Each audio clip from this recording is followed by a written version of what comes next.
So we begin the 116th session. Wow, for the Roses and Red campaign. Uh-oh.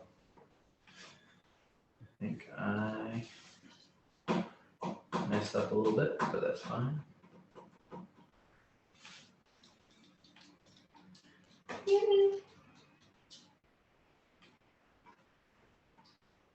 It's in my bookkeeping stuff. No, Clarice. Oh, she doesn't give a shit about the bag. No, she doesn't want the bag. Wherever he is. Yes. Yes. So, before we proceed in the adventures of the Roses are Red, there's a little bit of a retroactive continuity that I want to touch on, as you guys spent the last session preparing and completing a surgery on a dear friend, and then turning one of his body parts into a piece of lampshade. My name's Jay. Apiary attire. Yes, and I went over the video from the last session, and there's a couple of things. When I was describing the discussion between Coin Spinner and Largo, I had said that he told you the specific measurements of the mask and the aperture. Damn it! You're not gonna let me have my lamp shade. No, so here's the thing that I'm gonna say happened is, in your divine Largo-ness, on top of everything else that you did with that mask, you bestowed upon it a individualized permanency illusion. Whenever you put it on, it becomes a thing. This absolute atrocity. But when you take it off, it's a very fine sort of mix or mesh between a dragon's mouth and a human's mouth. Okay. But it's just a lower face mask. Cool. Kind of like a mempo. And then when I put it on, when you put it on, it's super sure. Yes, dude. Because you're Largo, and that's how Largo rolls. And that's what I think is beautiful. And I also get the feeling that when you're wearing it and you're speaking, it's got like that sound effect, like when you talk through the back of a box fan. Okay. Yeah. Awesome. It's like you're kind of always being auto-tuned. I like it. That's perfect. Little plastic. How's it look, guys? Additionally to that, while Largo is in the process of crafting the mask, which takes several hours, there is a knock at the door. And this is after the surgery is complete and Gideon returns to his Inspector Ohm persona and leaves the premises. That was a huge reveal. Yeah, that was mind blowing. Knock the door. Knock at the door. Yeah. Let's go in the door. Board answers the door. I'm behind. You're not. You're making the mess. Oh, I'm You making. are crafting. otherwise you are deeply indisposed. So Port and Mirok together go to the door, open the door, Totally normal. and on the other side of the door you see just this massive wall of an individual with dark, almost black skin and a long, bright red beard. And You recognize this guy. This is Ristel, the master of the forge. Yeah. The fire giant Goliath. And he's standing there and he's kind of like fidgeting with his hands as the door opens. He says, forgive my calling without prior notice. But I heard something of interest and I was wondering if perhaps I could speak with the roses are red. Absolutely, come inside. Will you fit through the door? Mira, shave the door open. Do you like oatmeal? Well,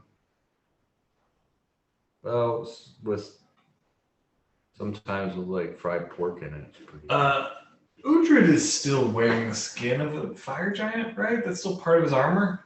It's like the padding underneath the breastplate. Okay, so Like, it's not like Mirak would know. Like this guy's not coming and be like, "What the fuck?"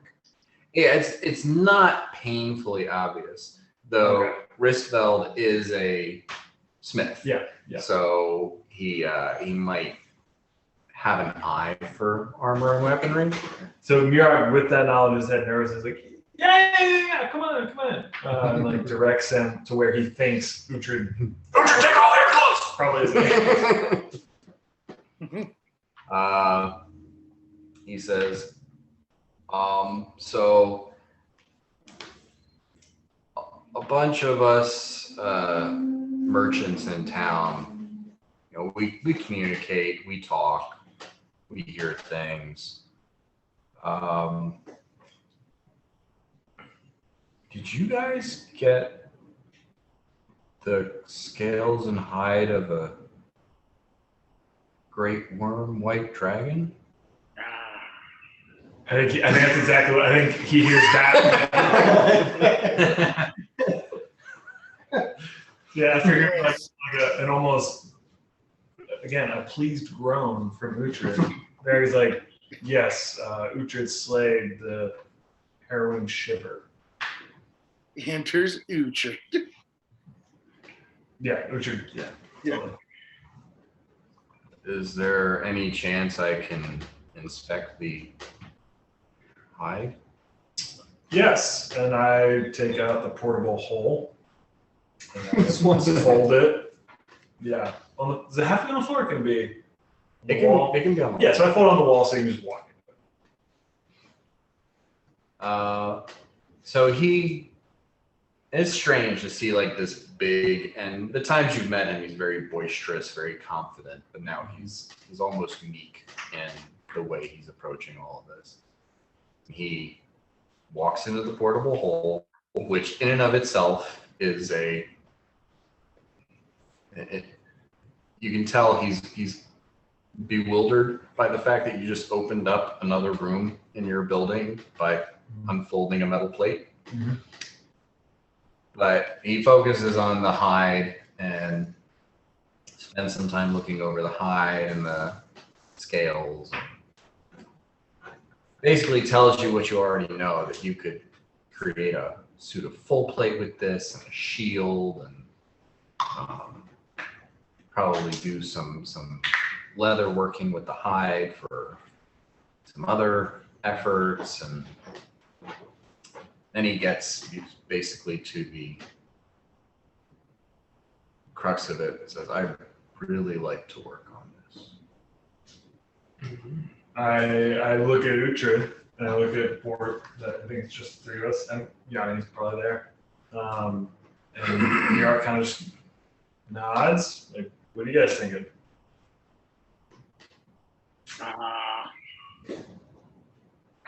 I like the idea of more weapons and more armor. I like what you have in mind. This group of merchants, you guys meet, often, sort of just for drinks or dinner, like as a legitimate businessman. How might I? You're a merchant. He looks at you and he goes, "Sometimes we have gatherings. Sometimes we just meet for lunch. And sometimes Erica runs into my forge telling me the grand stories of her good friend Borg.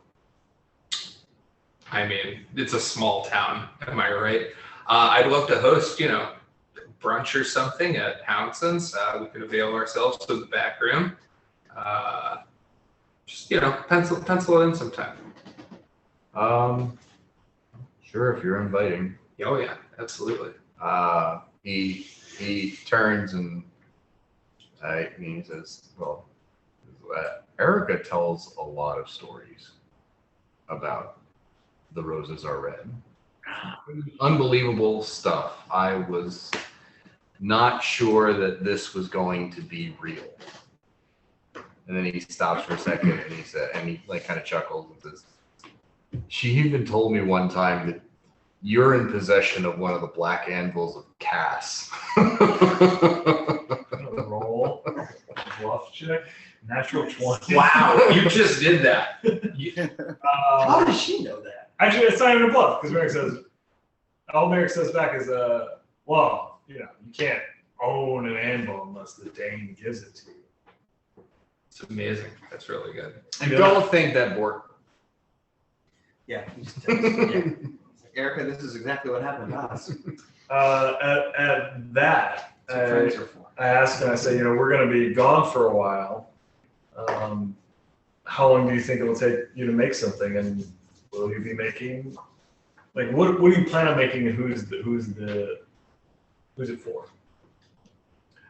Would it be humanoid? Would it be All right. You need a Looks like first aid kit, buddy? Okay. Give yourself. Okay. You don't mind me.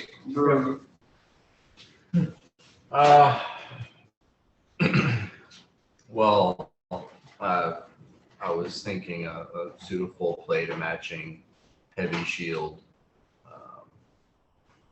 If you have any suggestions or thoughts. Who do we want this to be for? Lark. Yeah, well, besides that. Because we would make about 10 suits. It's a mecca. Yeah. Fucking Saruk, man. Yeah, I was thinking either like Saruk or we just like give it to like the Dane. But I think Saruk makes the most sense. Got a little blood on the table down. That's all right. I suggest Saruk. He already robbed us. Huh? His girlfriend basically robbed us already. I don't like Saruk. Yeah, there's a little bit of bad blood there, but also Saruk is the most powerful marshal in the city that we know is aligned with us. Guard. Yeah. Yeah, so I suggest the captain of the guard. And I also very quietly suggest him, like, if you were interested in a more ideal crafting location, I could perhaps avail you of one. But I'm not telling him that it's the anvil. Well, between your non-committal deflection before and that and now he's like, she suspicious. I'm intrigued. Okay, cool. I will set something up. You'll be hearing from Dakuda. Also, those stones that you got from Dakuda, Mhm. Those are basically like teleportation tokens. Yeah. You use them, and that is, he will come and teleport you where you want to go. Yeah, what I'm thinking is I'm gonna send Dakuda a rambler, basically saying like, can you teleport him to the location? He can craft them and you teleport him out. Like critically, he doesn't know where it is. Because Dakuda knows where it is, but Merrick doesn't want anyone else to know where it's there. Just making it very clear. You go into the room, you craft, and then when you are done, you leave the room. So pack for getting through it. Okay. Yeah, no,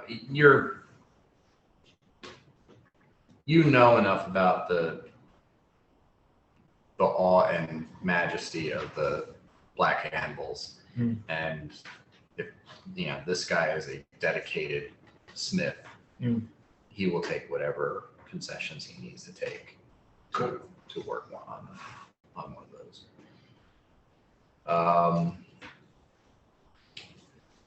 But as this interaction is transpiring, there's another knock at the door. So many knocks. It's a lot of knocks. 3 in a day. We don't get this many. Mirak wouldn't go to the door because he's talking to You're talking to the guy. Bork goes to Yeah, the door. Okay. Word goes to the door. Bork goes to the door. or neutral. Or neutral. And you guys answer the door, and it's another familiar face. Well, The last episode. more familiar for the most of you, but maybe not super familiar for Bort and Uhtred. It is a tall, raven-haired dwarven man, a blue robe. Marka. It is Marcotte. We sent the right guys to the door. Bork says, Marcotte. Yes, I'm Marcotte. Bort, right? Yes, indeed. You're here to see. I'm here to speak to, well, probably Mirak, but I suppose any of the roses are ready. Fine. Do you like oatmeal? No. Well, that's it. Do you like fire giants? No. Well, come on in. Come on in. We've got both. Just be cool, man. He walks in and he sees through Mirak's room with the, I assume that Mirak, you put up the portable hole in your room and you're standing there with Marka or with Ristfeld. And Ristfeld is holding the or some of the dragon hide, inspecting it. And Marcotte kind of pushes past Bort and Uhtred and says, you have not sold the hide, have you? Words out on the high. No, we have not. Yeah, Mirak doesn't say anything. He just kind of is confused. I received word recently from Dakuda that there were perhaps some scales that could be acquired. Sure that. He didn't like. That's what I'm gonna say. That's exactly what Mark says with a diplomacy of 25. He says, I'm sorry, Mark, you're catching me just a little bit off guard here. I thought you don't want to have the possessions of any dragons, books, let alone scales. I don't want to draw attention to the library as a purveyor of draconic knowledge, as it would cast me and my business in a darker light for those who would take an affront. But if Dakuda knows that I have a scale collection. And I have given him one or two of the scales that I have acquired from some of the fishermen who saw them wash up on the shore from the supposed blue dragon in the area. Dakuda said he received a white scale from you, and I do not have a white scale for my collection. I think this is a neutral board situation. He wants to buy a scale. I just look at Rich, I'm like, is a missing scale gonna get in the way of me making something? I don't think rhetorically. Marcotte, but I only want maybe small scale, just for collection. Everything has a price. I will happily pay 50 gold for one scale. Let's just say you owe us one.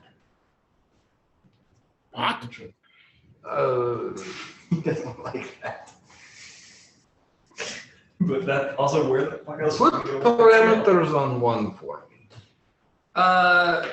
We'll come and ask you something, and you'll do the best of your ability to answer the question for us. Or pay us a fine. No, dude, be cool, Uhtred. You know. He wants money. Like he just does. So this Yeah. guy, he's an information dealer. His currency is the like wealth of knowledge in his library, which the right information is just more valuable than like the kind of nominal fee we would receive for this. So, But we also have to keep in mind how powerful we are in itself and all we know. true. This guy is the like big swinging dick at the library, and he's usually got like, if I recall, unless you guys like squash the beef seriously, he's usually got some like attitude. He does have a little bit of attitude, but he really likes Murok. He gets a kick out of Largo, really likes Murok. So most of the beef is squashed, but not all of it. Eric has not picked up on that, but Okay. yeah, I mean, it's to the point like, how easily can we get 50 gold pieces? How easily can we get some of this guy? But I think, yeah, like it's got to be drilled down, like very clear. Like, does he have a secret library like that we can have access to? Yeah, something worth it. You kind of you push the, you owe us one thing, and he's 100 gold pieces.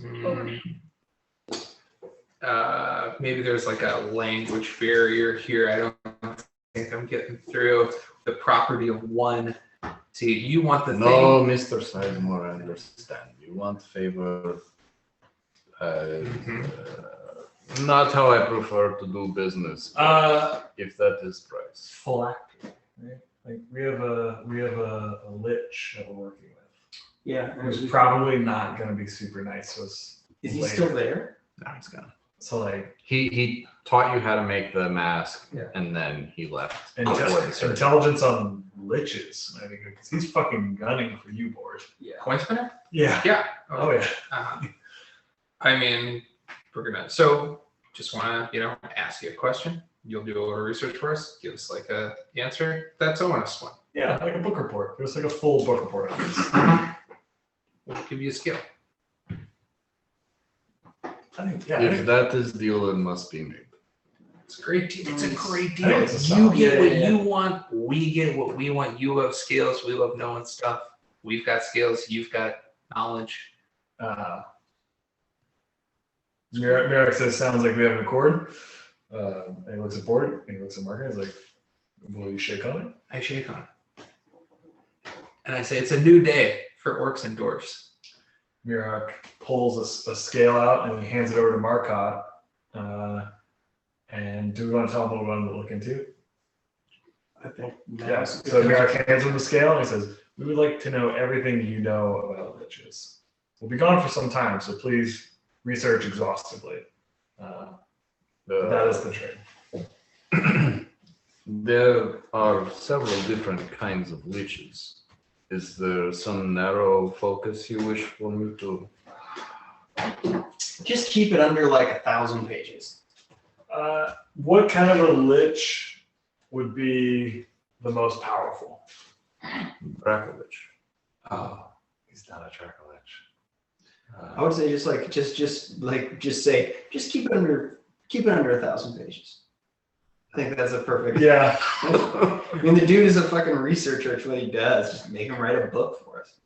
Yeah, Merrick's, yeah. Well, Can we tell him the specific lich that like? Yeah, I don't think I that's. didn't even know who Reginald Coinster is, though. Well, he has access to a giant library that has the history of the realm.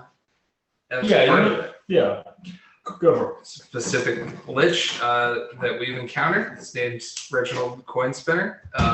He's man about town. He's some would say the Ringo Starr of Penteros. He's just sort of out there. This is his. He's the Ringo Starr, isn't he? This is Don't This break is the fourth wall, board. this is his Liverpool. He's not even the best lich in Penteros. That's what they say. The Reginald coin spinner is still, I suppose, alive is not the right word. He was in this house earlier this day. Your absolute discretion Yeah. is an integral part I've of heard the of deal. him. He has great historical value in Kyla, particularly. but I did not know he spread his influence out to Penrose. And I did not know he was still in operation. Apparently so. We'll keep that under your hat. We don't want that getting around. Well, that's great. Neither do I. More of a hood guy. Yeah, your discretion is part of the deal. So just please keep that in mind as you're doing this research. I will find out what I can find out. Amazing. Yeah, dude. Specifics, need specifics. If Largo is this means nothing. His spidey sense is tingling. And it's like, maybe I should have cast mislead. Or not mislead, sorry, false vision. And then he goes, no reason. Just No, I just have to go to the bathroom. because we know that Random McCoy spinner scries on us on like a daily basis. So. Have we confirmed that, or is it just a hunch? It's, Particularly bored. We just asked the question. I've got my Wanderer's Shroud. I've got +1 against Strag.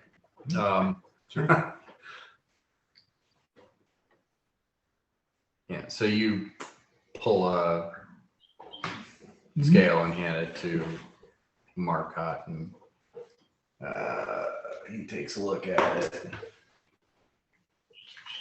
We're basically doing like the girl with the dragon tattoo plot, but with like literal dragons. Like you're a researcher, go research this person. I'm Kjell Blomqvist. And he looks at the scale you gave him, and he kind of like looks past and kind of takes a look at the hide. Thank you very much. Thank you. We're a little sensible. Slides it into his.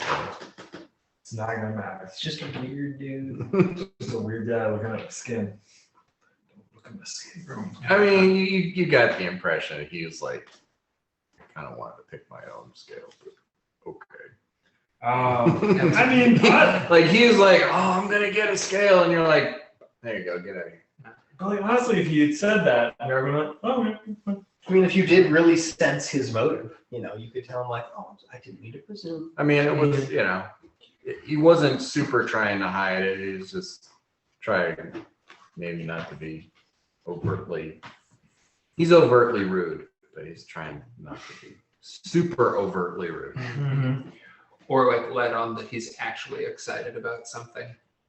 yeah. Not his That's not cool. His cool air of disdain. Like, you like dragon scales. You came to our house. We get to tell. This is your role. And he heads back to the door. He turns back and he says, "If you speak with Dakuda, tell him I appreciate the heads up." I will. I turn to the fire giant and I say, "See, legitimate businessman conducting legitimate business here in our fair city." Richtel's like, "You just made a deal with the librarian to research a lich that was in your house earlier today." Exactly. He said earmuffs for his spell. That's what I'm talking about. This is why we need to communicate with each other. There's some things I don't want to know.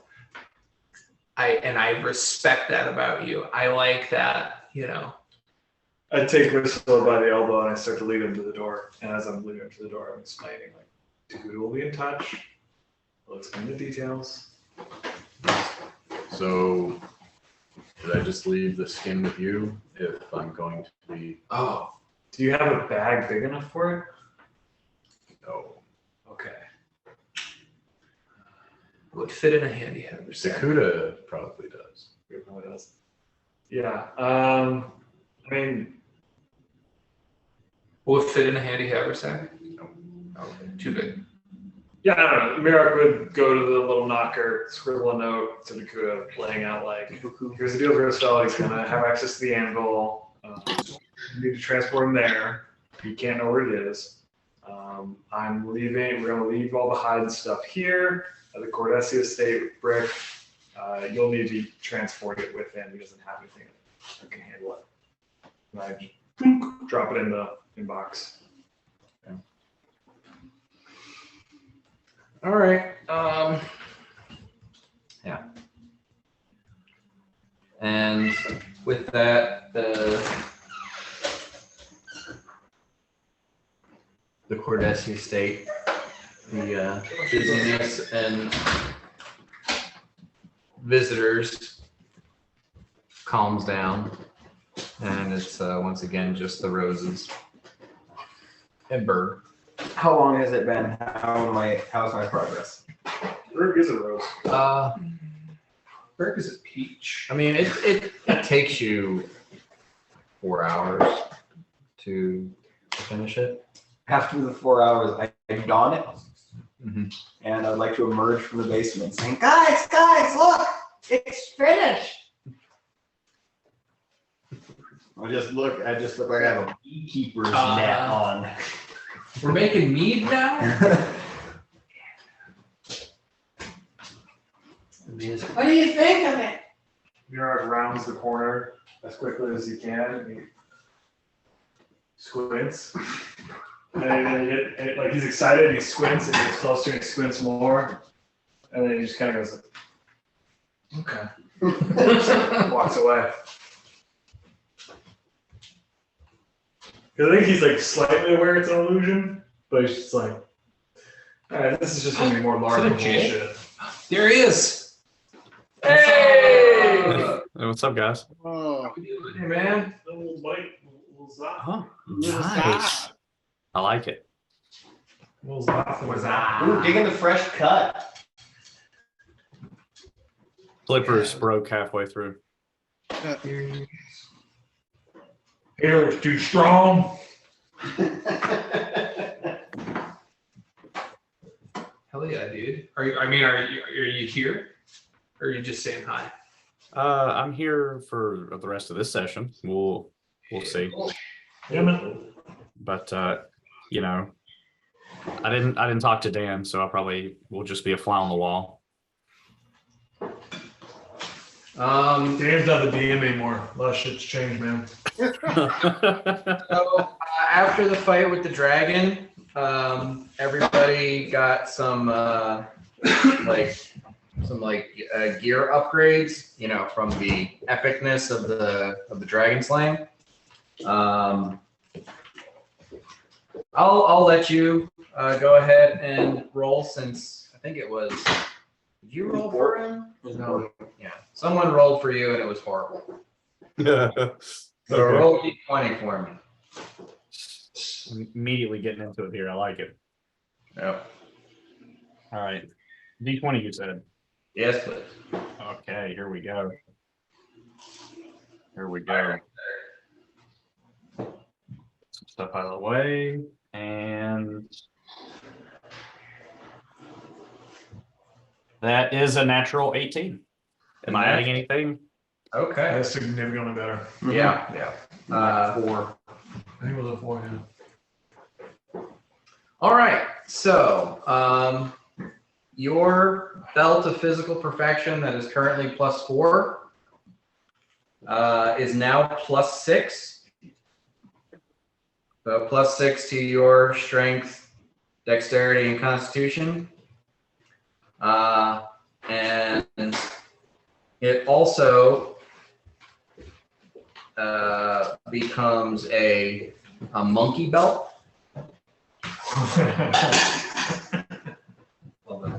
Which when activated gives you a tail. All right. So prehensile tail? Prehensile tail. Oh, it's just limp. It's really size of stuff. Yanni is as close to as a Saiyan as he can get to now. So that's pretty badass.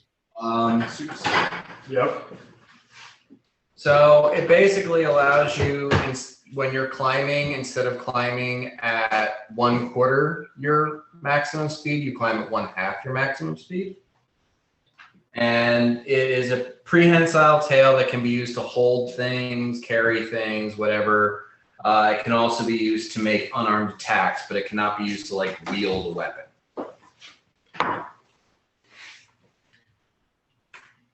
And it can function for 5 minutes per day. Sweet. Very cool. So he gets an extra attack with the tail. It's just he can attack with his tail. Yeah. He gets like 18 attacks, but Yeah. he could literally headbutt somebody 7 times, and that could be his whole round of attacks. His entire body is a weapon, and he can strike with whatever part of it he wants to strike with. Could I use my tail to choke a motherfucker out? Tail choke. You can use it to grapple, yes. Oh, that's fun. It's also going to give you a +5 bonus to athletics and They're acrobatics. both good. Awesome. So hungry. So good. And even better than that, your Amulet of Mighty Fist goes up to +5.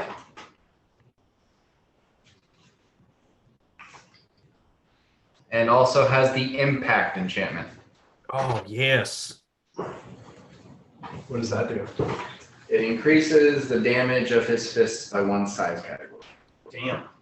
Oh shit. Yo. So He's already get big. Large? So when he turns into Righteous Yanni, his fists punch as though they were huge instead of just large. Wild. Uhtred, you better watch out. I'm coming for you. No worries. I told the other party I took lightning burst, just so that if we ever encountered them, I could one-shot all of them with one spell. Wes was excited. Storm bolts. Storm bolts. Yes. I call it lightning burst. Okay. Yeah. Lardo's not much of like a studier. Oh, It's like, oh, lightning burst. Lightning. I'm not a reader, more of a doer.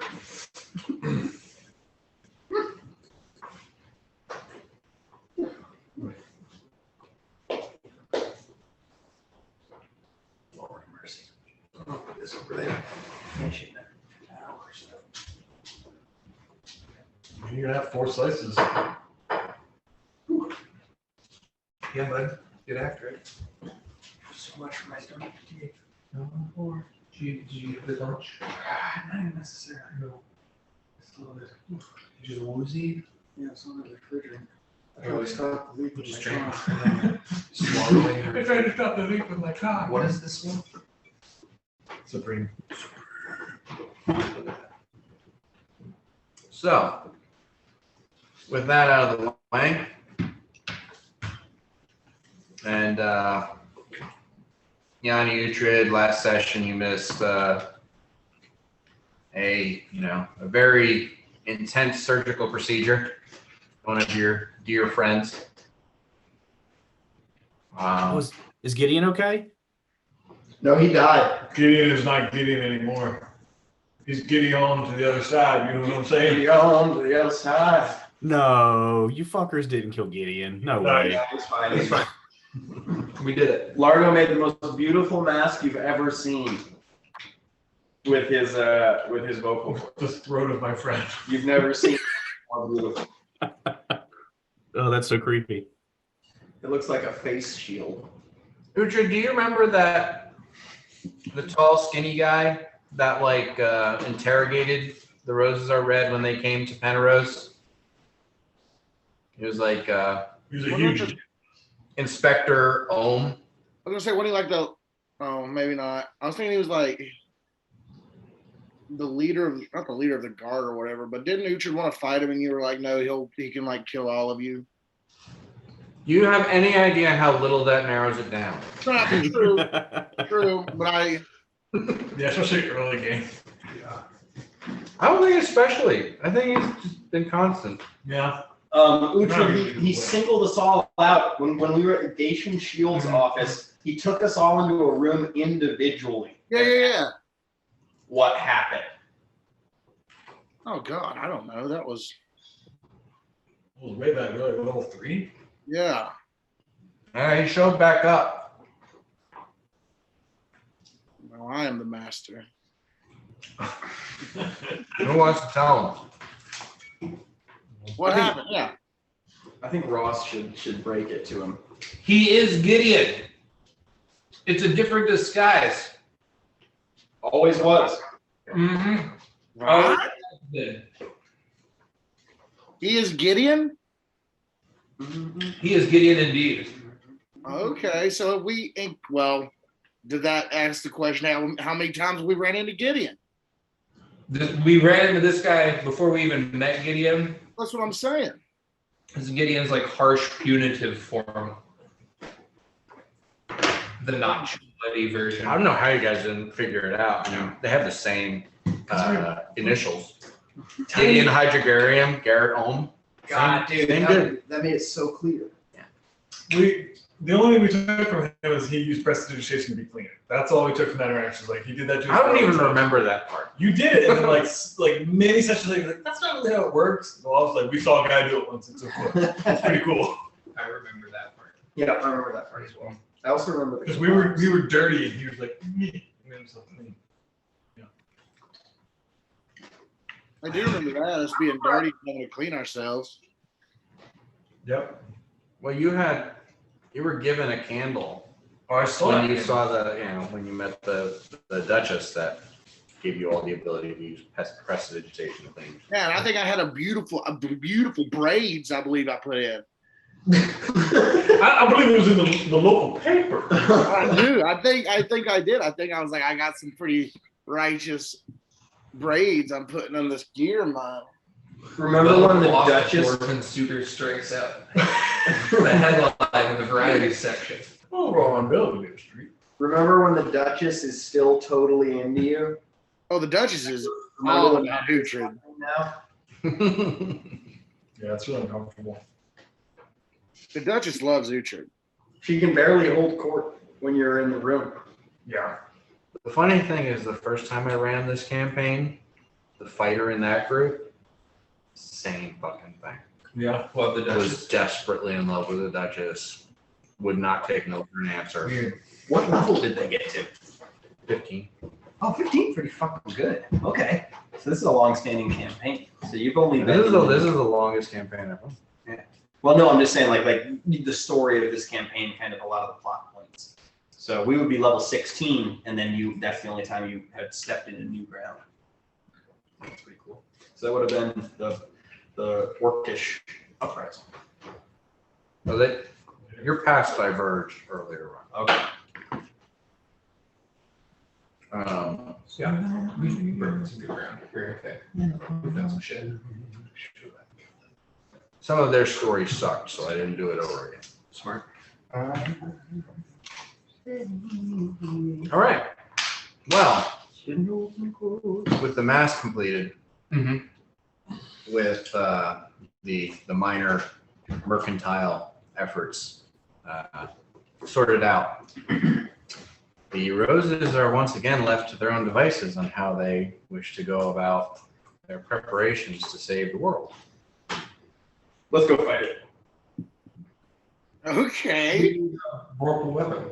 We have everything we need. I was gonna say, let's go through our checklist. What are we missing here? You need to spill innocent blood. I do. Let's kill someone. It was never innocent. I thought it was innocent blood. It was righteous. Oh. Let's fucking find Godric and fuck him up. So that was it. And yeah, so we need to slay shit. I've got some sisters I need to reconnect with. Yeah, and that's like meta level. Like I feel like that's our next task, right? Well, so here's the situation. Righteous blood / familial blood. I just need a couple drops. Okay. Can find them. Can forward my blood quest. Yeah. Like So hold still. you want to go find? So Boar wants to go and find and kill his sister. I don't want to kill my sisters. But you know the blades are like you can't just like feed them.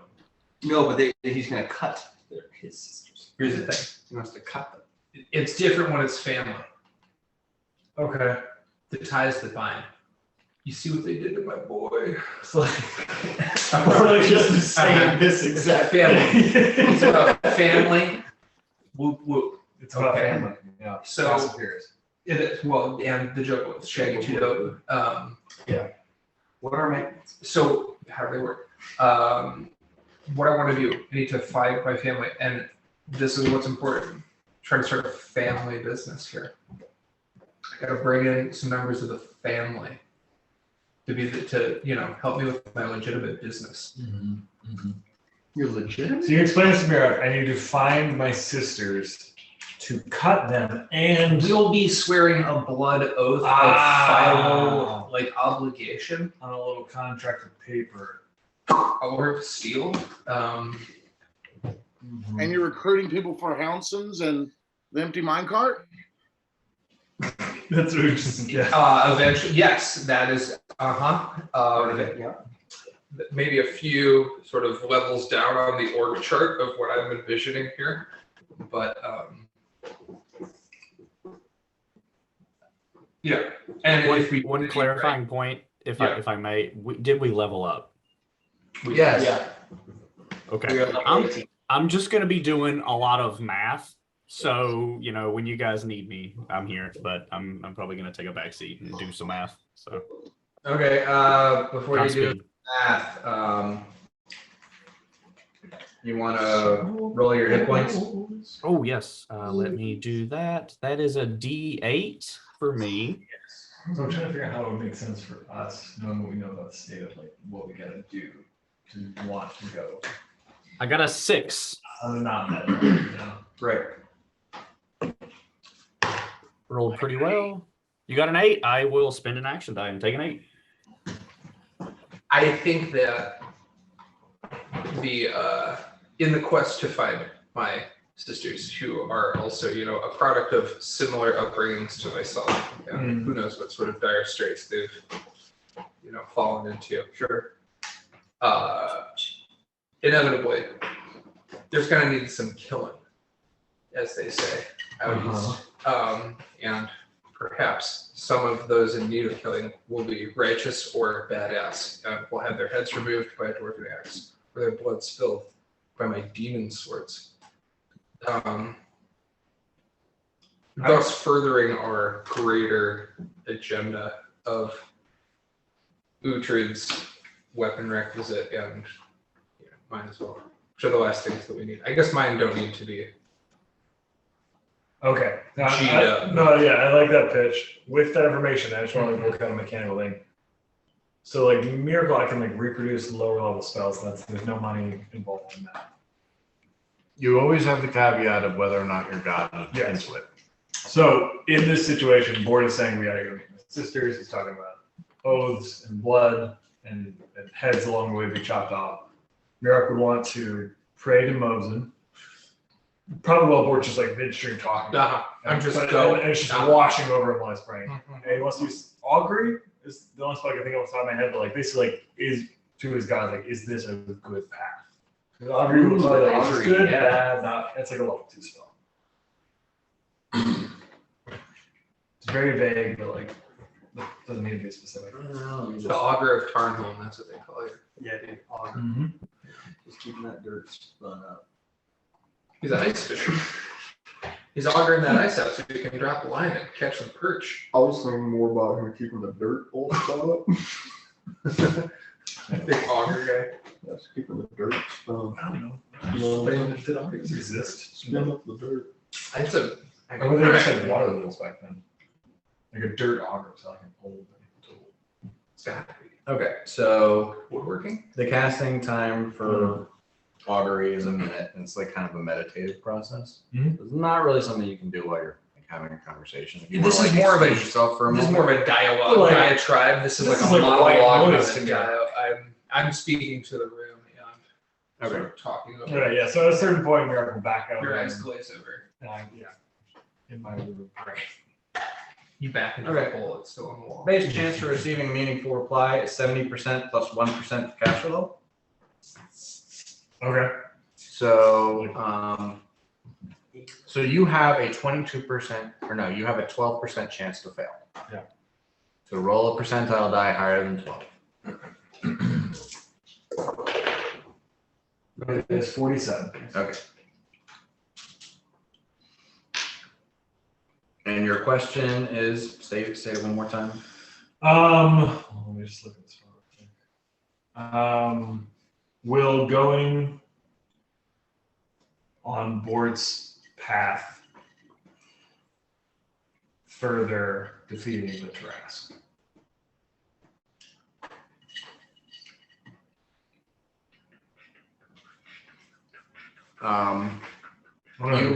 Yes, no.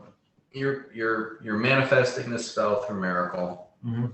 You're meditating on the thought, on the idea. As you do in your mind, you see geometric shapes float and interact, and it becomes like a sort of interweaving fractal design in front of you.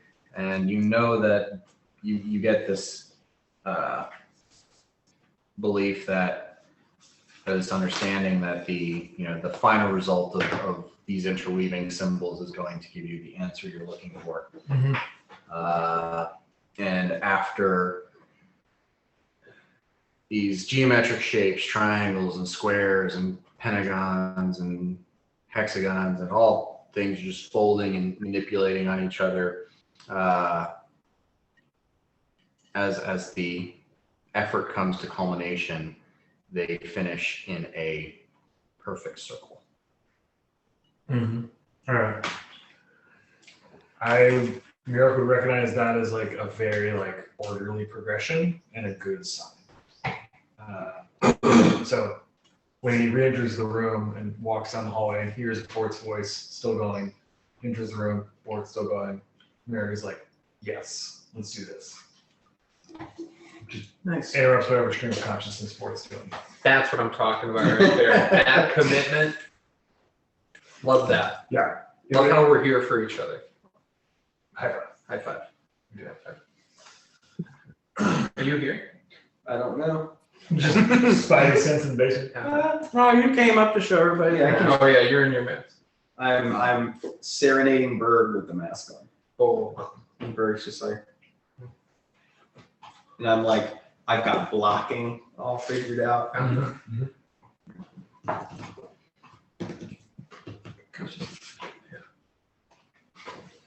Yeah, you're doing like So the Bort, Magic. where are your sisters? Well, that's a great question. I was thinking I could commune with my god. You know anything about that? Look back on the line. Yeah. Okay. I just did it in the closet. So that's where you went. Here, I'll just do it right here. Talk amongst yourselves. Topic of conversation. Where do you think Bort sisters are? I watch you intently. Okay. I used my one-a-day commune with Delic to ask him a business-related question. Family business. Okay. You contact your deity or agents thereof and ask a question that can be answered by a simple yes or no. Shit, it's a yes or no It's question. a yes or no question. Oh man. Your guy just gave you a circle, I guess, so. Yeah. You'd be like, yes, my sister there. Yes, no question. May not be the right tool to get the job. No. Because we can do Largo sitting. Oh yeah. Totally. We just really want to like heavily rely on God Yeah. figure out where the sisters are. To track it down. Yeah. I came up with like 3 separate courses of action that could be carried out for this. So you guys you're well within your power to complete this task with the tools that you have at your disposal. Mm-hmm. All right. Largely good. You try Scry. That I feel like we don't have a good connection with them. Yeah, Scry would be difficult. Do you bring Largo in on the... Yeah, we're all learning. You're here. You're wearing your mask. I put it away. Put it away? Yeah, if we're talking about business, I put it away. Weird.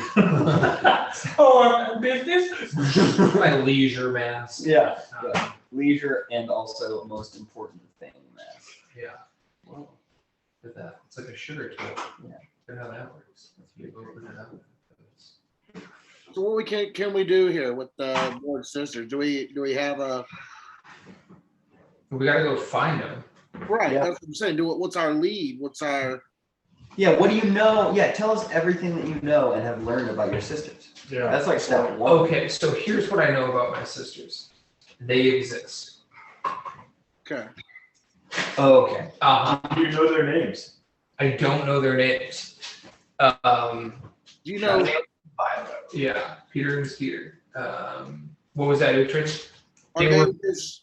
Are they straight up full sisters? Like the mother and the father are the same. Half sisters. My dad just raped his way across the Geisha Isles. Well, there's a clue right there. So half orc. Half orc. They're both younger than me. They're both younger than you. Okay. The Genghis Khan of said orc. Shitty. Just shitty. He's dead now by my hand. I remember. Nick Cannon situation. There you go. It's dark. It's dark up here. Can we do some sort of blood magic to scry them with my blood because we have the same bloodline? Is there some sort of You say blood magic, and Largo There's goes, a blood witch. Is there a blood witch in the basement? Yeah. Is there some sort of Yeah, the more you keep talking, Merrick's gonna be the same page. Well, okay. We're trying to find. We've talked about this. We've talked about necromancy before many times. Okay. Do you guys have a thought? I think Largo's sleeping friends. I mean, Largo does say, I could ask my sleeping friend.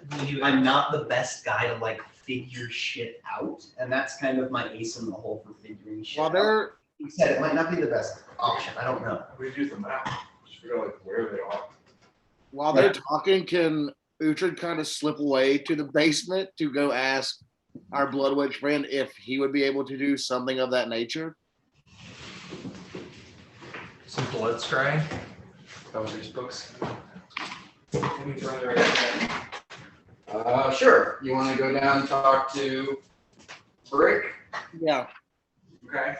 And just nothing, just basically the same thing we just talked about. Like, if someone was to be related to, a sibling, would there be a way to trace their blood?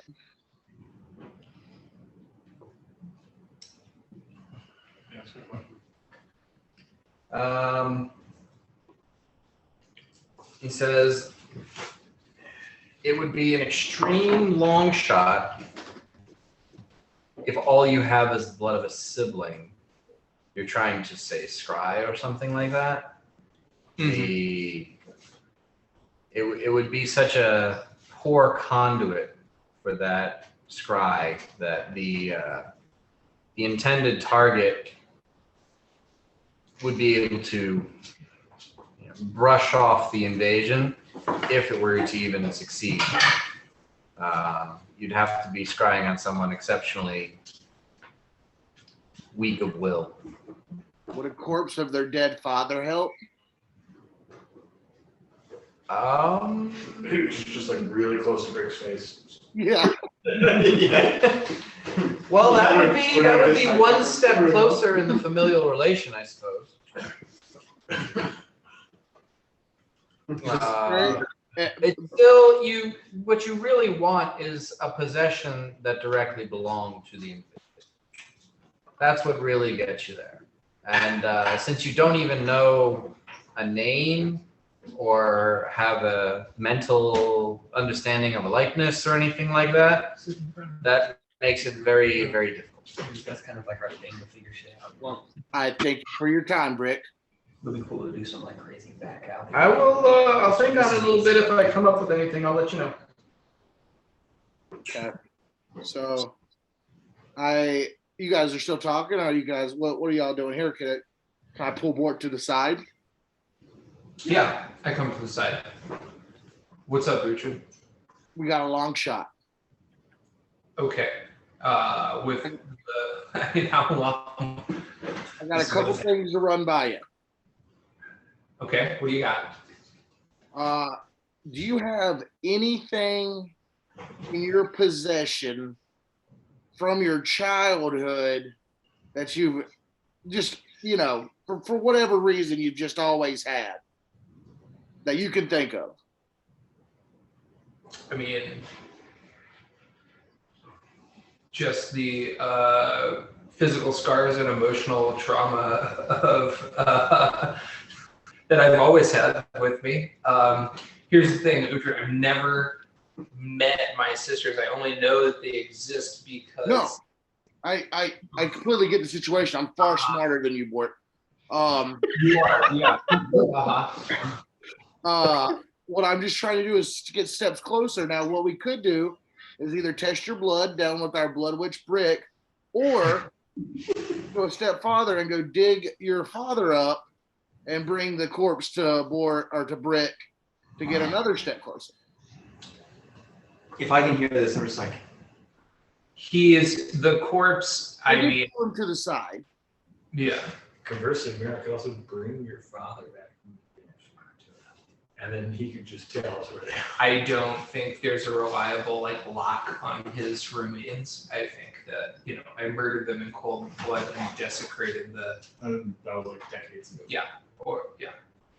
And they've been carried in sky burial by all sorts of wild animals in whatever fucking hole.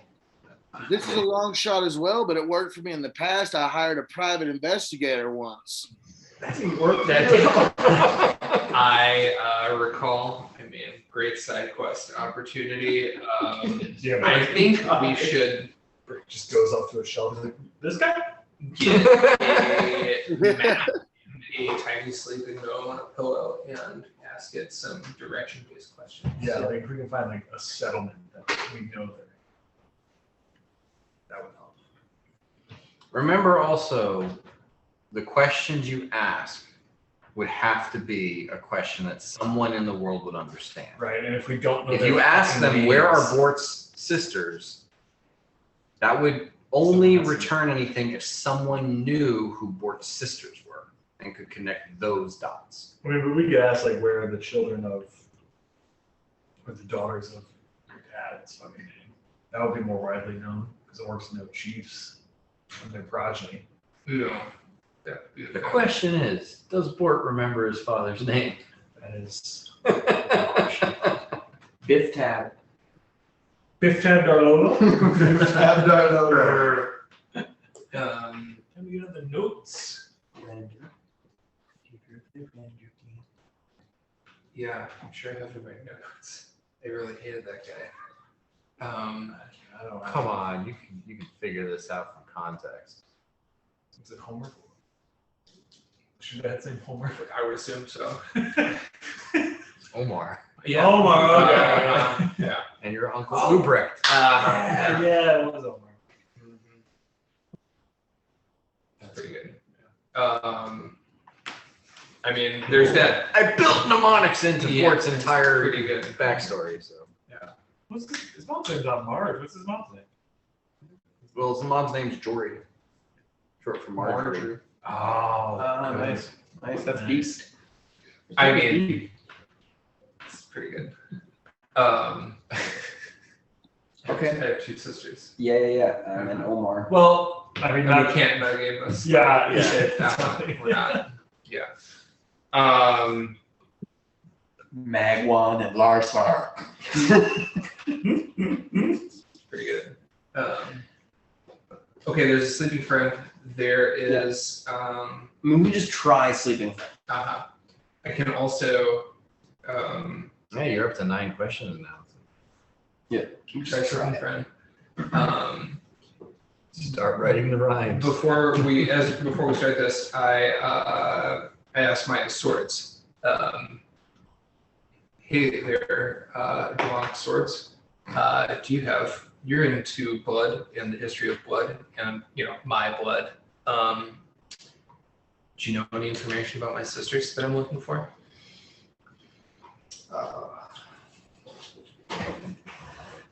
Now, baby, I told you about your sisters. Mm-hmm. I mean, I could just go talk with my mom. Your man. Yeah, your swords. We've never met your sisters, but we're looking forward to it. Mm-hmm. We hope to know them intimately. Blurred. Heard. Blurred. Totally. I think we're all on the same page here. Swords. Because I tried asking. I just gonna talk to my mom. You could ask your mom. Dude, I'm just gonna talk to my mom. Like right now. Ask your mom. Ask My your mom. mom's a god. Ask I'm gonna her. go talk to my mom. Ask her about my dad, Okay. and ask her about my dad's other children. Do we This want is to baby or do we want to sleeping friend? How do you talk to your mom? I think that I need to like dream about it, think about it, contact her in some way, travel to. Let's She gave me something. Largo's Teleport there. Just teleport. Yeah, right. Baby ball Like Okay. you did Yeah, the before. material plane. to your realm. Baby ball. Give me a I guess a knowledge religion check. That would be just naked intelligence. We're looking at 14. Um, Working so hard. you know, your mom's not really beholden to you to answer questions Totally. like a spell would be. Yeah. And if you did ask her where Bort's sisters are, she would probably know that the end result of giving you the information would be that they would be stabbed. Fair. And just, you know, it's not that. It's just that your mom's probably not into. Yeah. She wouldn't be This. mad at me. She'd just be not into it. Yeah. Okay. Are you gonna stab these girls, Largo? No. The board is. Portal's got. My friend's gonna do it. All right. Well, Largo's sleeping friend. Just need a little blood. Yeah. In the How many sense- famous serial killers have said that? I mean, I just need a little bit of love. Probably 14, 15 maybe. Quartz. Yeah. Okay. Well, sleeping friend it is. okay. Do we have a map? We do have a map of the realm, the Gatian Isles. Do you want to say New York has it? Yeah. So we just want to do the old flat, fold it. Keep asking the same question.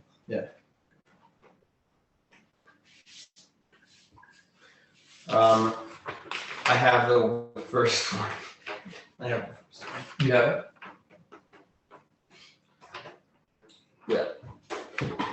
All right, so I cast the spell, and before us. Right, remember, you know, it's, you know, there's a time limit. Yeah, totally. So, I'm just going, dude. I'm just going. I'm super creative. Straight up the From the dome. Um. Straight from the hip, cut to the chase. Oh, block. So I say, so this little gnome appears, and he's sleeping on a little pillow, and he's just having a nice time. Mhm. And I say, when Omar of Render Clan got all rapey, did he do so northernly or southernly? That doesn't rhyme with the word rape. It does, dude. Everything's perfect. no, it doesn't. It's perfect. Everything's great. Like, It's a slant rhyme. Like your little sleeping friend like rolls over on the pillow and faces away from you. Okay, so that's one question down.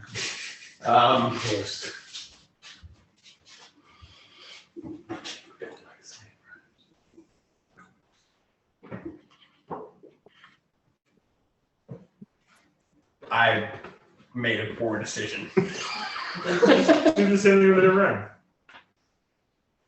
What's that? Like, were they from Um, the north or the south? Yeah, I know, but I'm trying to rhyme. They have to rhyme. Okay.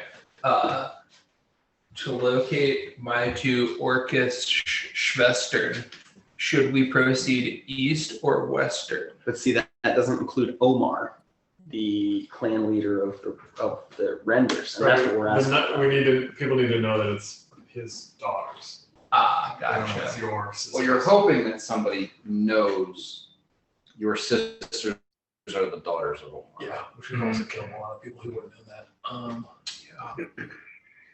The daughters of Omar from Clan Render. Mhm. Would they be north or south? Should I send for her?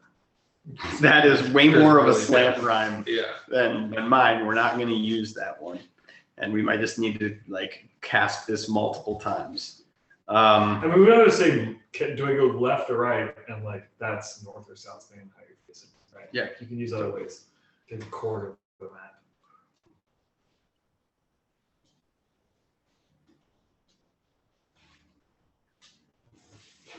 Okay, how about this? How about this? When Omar of Clan Render sowed his seed, Okay. you know, Okay. did he did he go north or south towards the snow? And then there's a 9. Okay.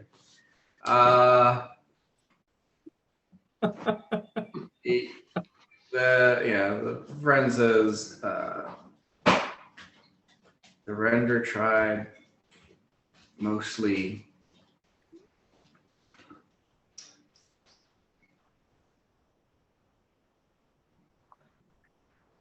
pillaged on the Gatian Isle.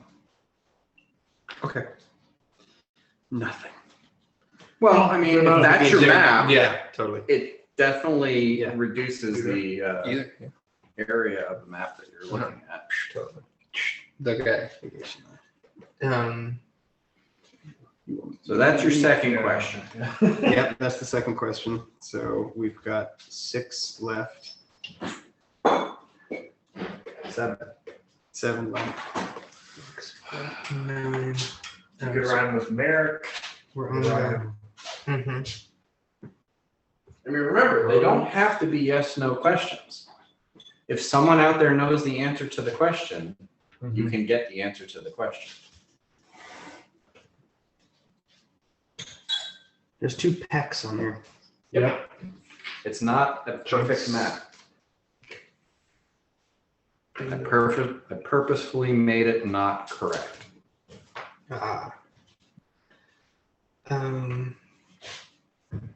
Because maps from medieval time were not accurate. Would it help us at all to try to get an idea of how many children Omar from House Render has? That could also be a good thing because there might be multiple kids we don't know about. That would. I was just told to have 2 sisters that still live. Oh, by baby. Okay. How many seeds did Omar of Render sow? Is it a mystery or do you know? 1. No. Damn, that was a good one. I mean, that's kind of fair because you again used need and seed, which could have been a rhyme, and then chose so. All right. Well, that didn't work. Largo says. Somewhere on the Gatian Isles. Yeah, which we already knew. I mean, it's not that you can't cast it again, but Yeah. maybe this time prepare. I thought I was in a creative mood, but then I stood up and I was like, I can go to sleep right now.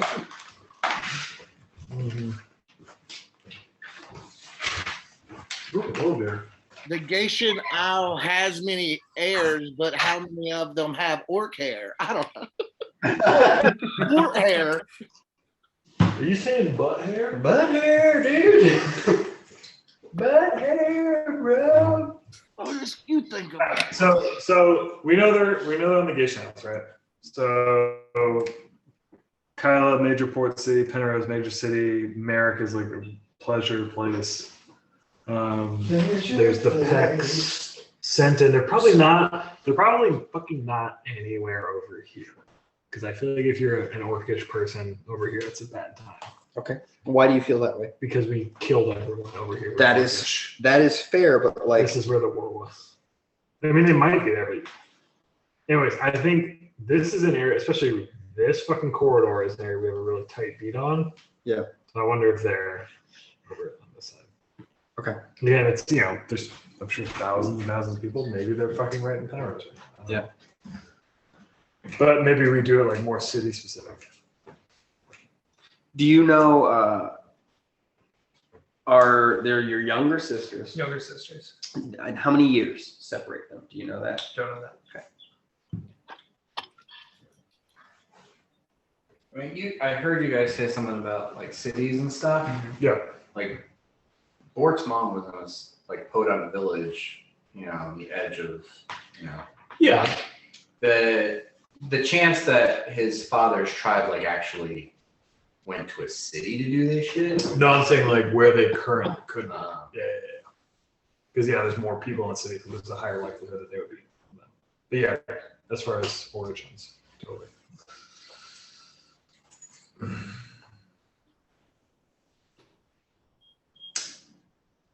We could figure out if it's the same. But yeah, I mean, it might be in a fucking log cabin somewhere. Mm-hmm. Okay. I got one.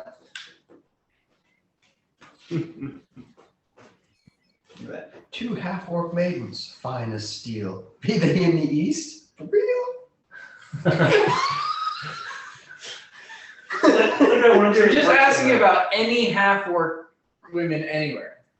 Two sisters. Two daughters of Omar. Two sisters. Half-orc maidens, fine as steel. Be they in the east? For real? It has to include Omar, right? Okay. Yes. Omar's seed. Did he And sow? it doesn't have to be yes or no, right? We could just straight up ask their names. Yeah, totally. This is like the hardest hurdle that you guys have to cross whenever using this spell. Yeah. Can we just ask a question?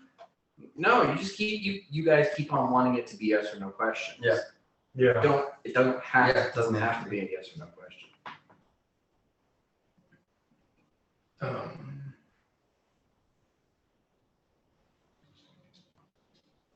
But And to yes, narrow the it down, right- it kind of has to be. What? That's To narrow it down, with a map, it has to be. Yeah, that's If we're doing like Boolean South, for I sure. guess But the if we- idea of like figuring out their names. we could scribe the other names. Yeah. Like, it gives us more, so maybe that's. I mean, if you figure out their names and you can say, where do these people live? Right. You don't have to be like, oh, left side of the map or right side of the Same map. mother? Or different mother? Unknown. Unknown. You have that information, it would help. It's like that's different. Okay. Like, Okay. 'cause How Bill- many 'cause we saw how the many first one die. daughters did how many half-orc daughters did Omar father? I think it's 2, dude. And how old are you? 19. You're 19. So okay, we have your age, we know they're younger. We need to know how many daughters he sired, and then how many are below the age of 19. Yep. I mean, I think I know that it's just 2 sisters at this point. Because baby told him it's too. I have to That's think You of- only have that's it. That- Right, because it could be you could have like 80 sisters and then we'd know he sired 8 daughters. So he only sired 2 daughters. that are living. Okay. Who knows? Who knows how Right, many? so where are the 2 living half-orc daughters of Omar? Is that the first question? Well, how do we even know if they have the same mother? You could do it this way. Think of the questions you want to ask, Yeah, and then turn them into rhymes. Okay. So I mean that's the thing. Like,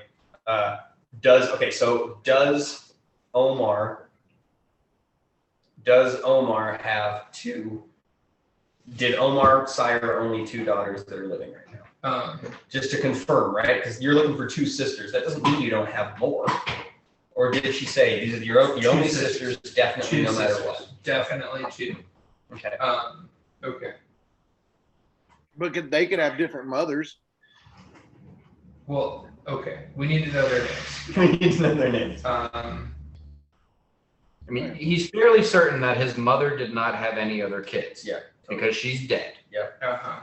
Yeah. No, but I'm just saying like same mother as in like do these 2 sisters have the same? I'm saying that it narrows it down to Omar.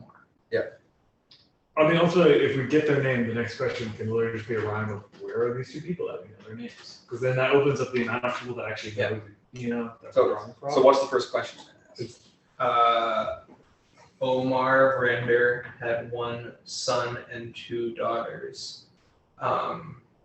What did he name them before he got slaughtered? That's good. That's good. That's pretty good. But your mother named you, right? My mother gave me the sort of like His name's nom de Simon. guerre that I've gone by since Okay. I But he gave you. Okay. became a All right, I like that. So say it one more time. Omar Render has one son and 2 daughters. What did he name them before he got slaughtered? I would just add alive, right? Because if it's not true, if what you're saying is not true, the spell would fail. So like he has 2 living daughters. Yeah. Omar Render has a son, and alive has a son and 2 daughters. Yeah. Okay. That's what I'm like. Okay. Should we just go from here and see if we run out of time or not? I have a couple casts. Okay. More than let's try. Yeah, because then when Yeah, we you know can the only names, cast it like 30 times. when we get the names, we can have some more rhyming opportunities. Remember another one of your 5th level spells? Yeah. This is like all of your go-tos are 5th level. I know, which is a problem because then they're all gone. Well, you just use your 6th level spells. Yeah, that's true. Or no, it's 4th level. Oh, okay. There you go. All right. You did it. So yeah, cast it again. The little guy appears on the little pillow, being super, super sweet. Mm-hmm. And I say, Omar Render, alive, has 1 son and 2 daughters. What did he name them before he was slaughtered? 13 on the die. Okay.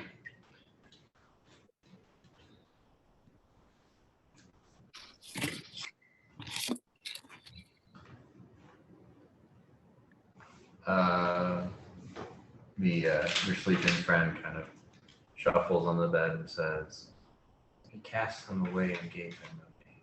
Cast them away and gave them no name. Okay. Cast them to where? Can you answer? Please dare. 18 on the die.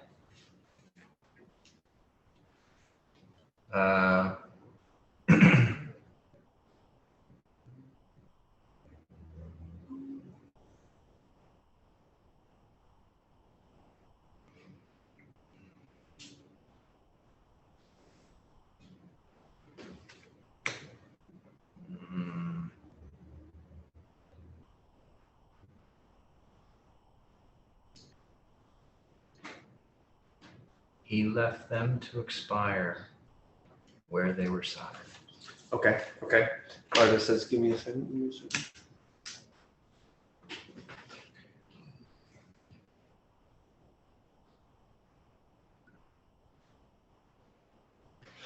Who rescued those who were refused, and what names did they choose? 8 on the die. It's 2 questions. Who rescued those who were refused? Or is this some sort of painful ruse? 18 on the die.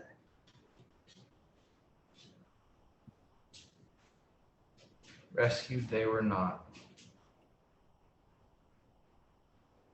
Ostracized they were. Okay. The law. Okay. Some Lord of the Flies shit. Did your sister just grow up on the wild? Raised, as it seems, without a mother, what did they come to call each other? 4 on the die. Damn it, that was a good one. Yeah.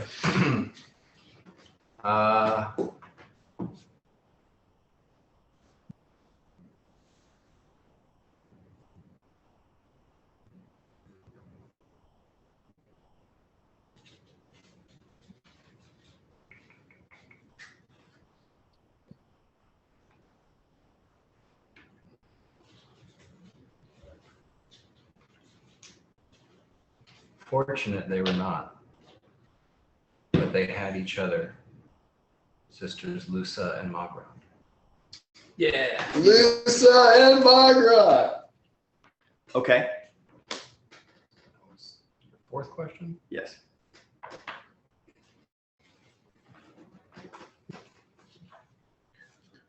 Forever of a feather, be they still together?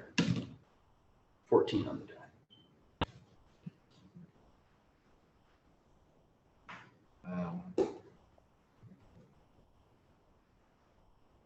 no matter the weather, forever and ever. Nice. That's pretty good. Uh-huh. That's probably the best one.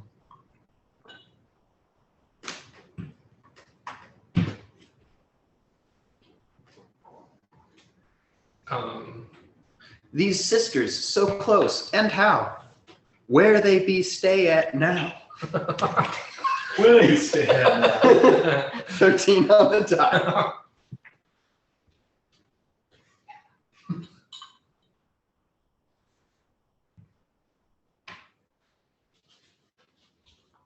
The sisters have fallen upon hard times. Hide away they do in a mine. Okay.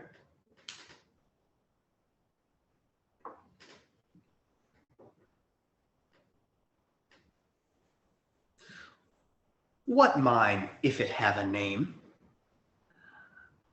I know one near Tarnholm that could be to blame. 18 on the die.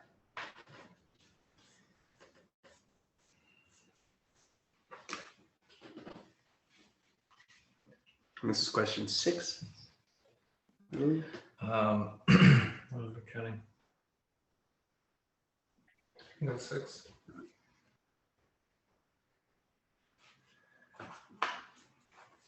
I love how I'm playing this as Largo. So she's like, what should we do? What should we do? What should we do? And then once it happens, he's like, I'm in.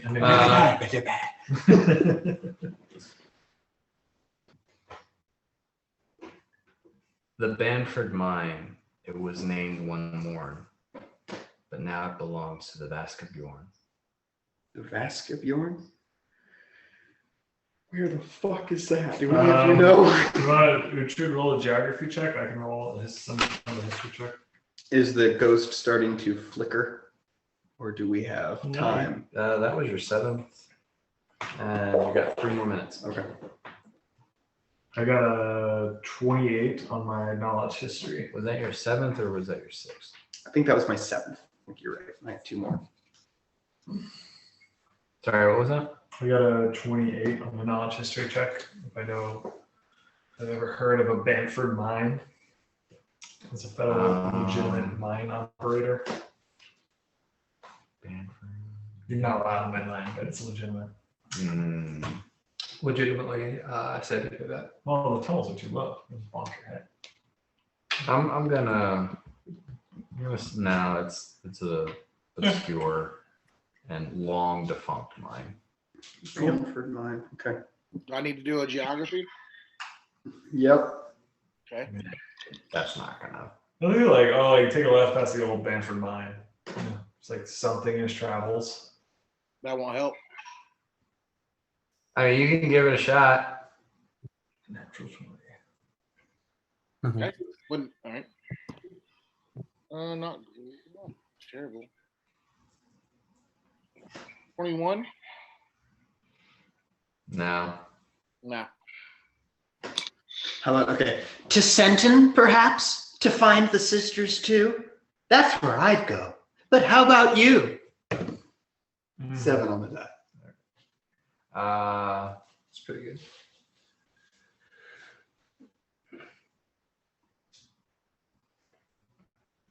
Or his bitch and hairdo, if I do say. Where the fuck are they?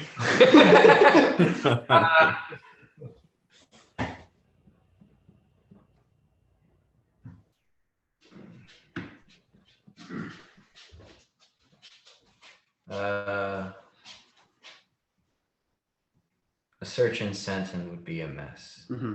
You'd want to go much further west. Further west. So you got 1 more.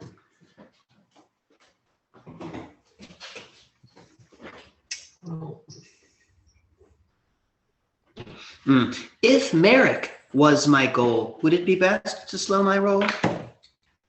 9 on the die. You got one more after this? No, this is it. Okay. After this, we just asked Marcotte where the old Bancroft mine was. Banford. Bamford. Maria. Maria? Banford. Bartiromo? I'm just asking what I kind of mean by that, and he might not understand it, is like, is it in Merrick or is it not that far west?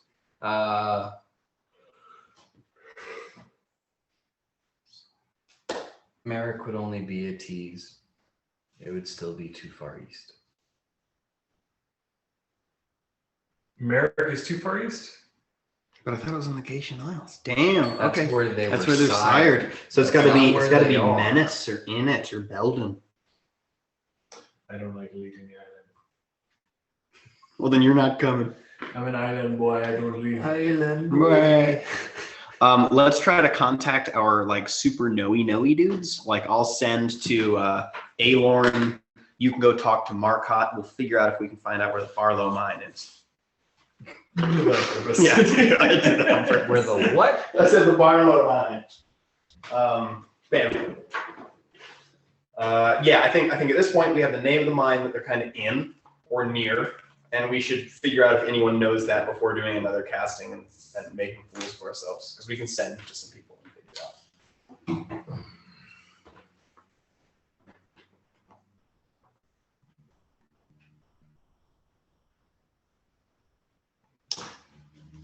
I think it might, because this is like outside of the Gatesian Isles, maybe the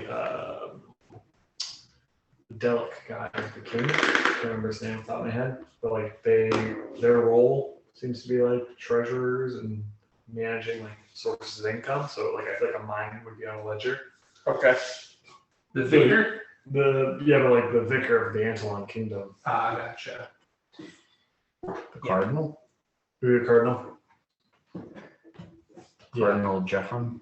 Okay, Cardinal Jeffrem. I was thinking like, 'cause this is outside of like Oh yeah. this administrative area. So Right. I feel like the only other place that have like a record would be there. Should I send to him? Do you think that's appropriate, or would he be like, "What the fuck, y'all"? Saving the world. Okay. I might not like it, but I send to Jeffrem and I say, Jeffrem, I apologize for the mental intrusion. This is Largo. If the roses are red, have you a minute?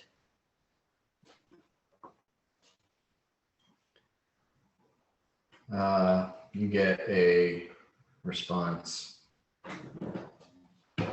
I have many minutes if you can afford them.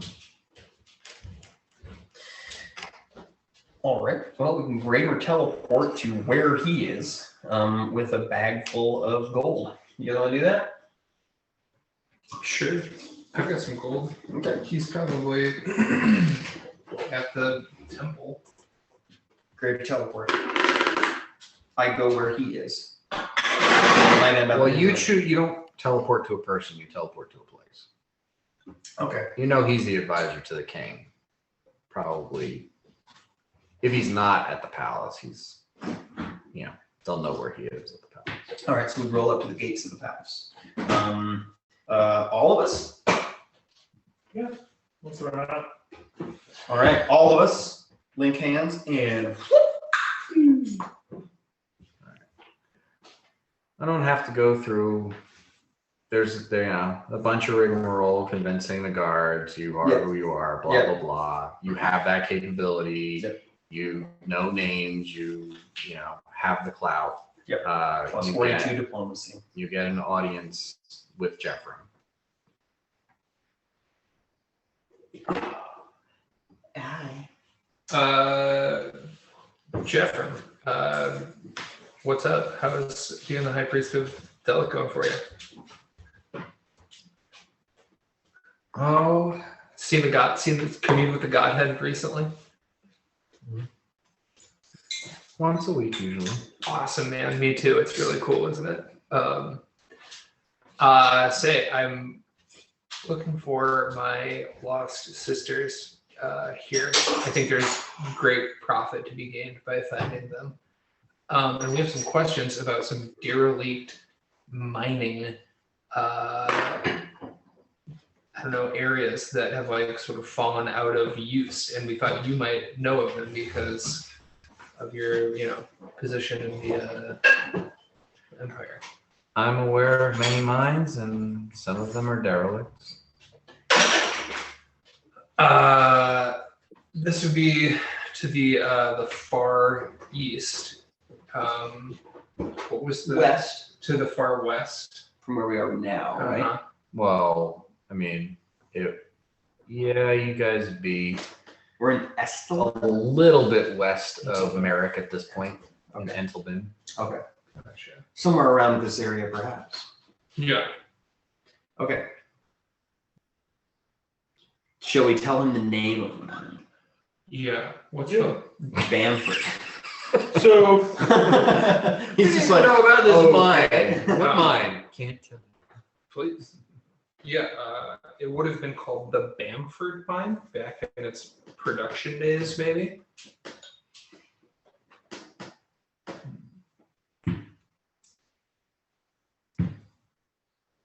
But now it's called the Venusian Bird.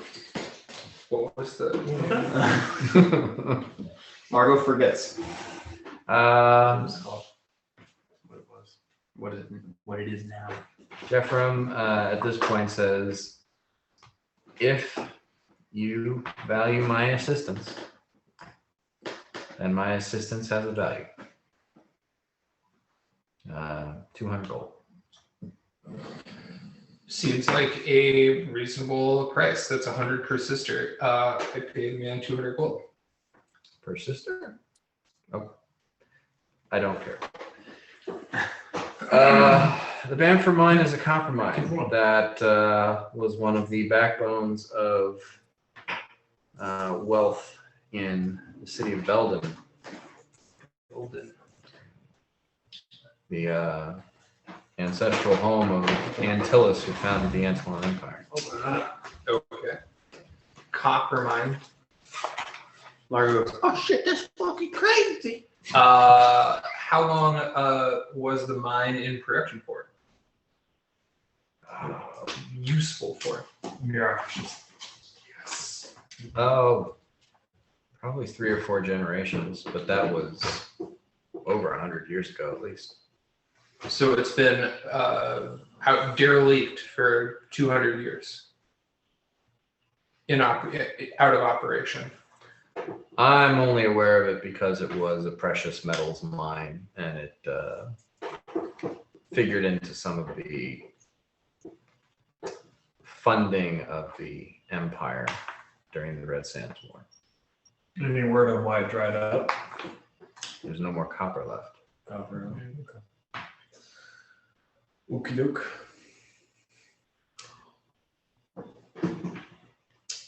We're likely to head to Belden. I look around probably pretty promptly, so that we don't come in too fast and loose. Who's the local ruling elite in Belden that we should be aware of? That would be the Duke. He is the king's uncle. His name.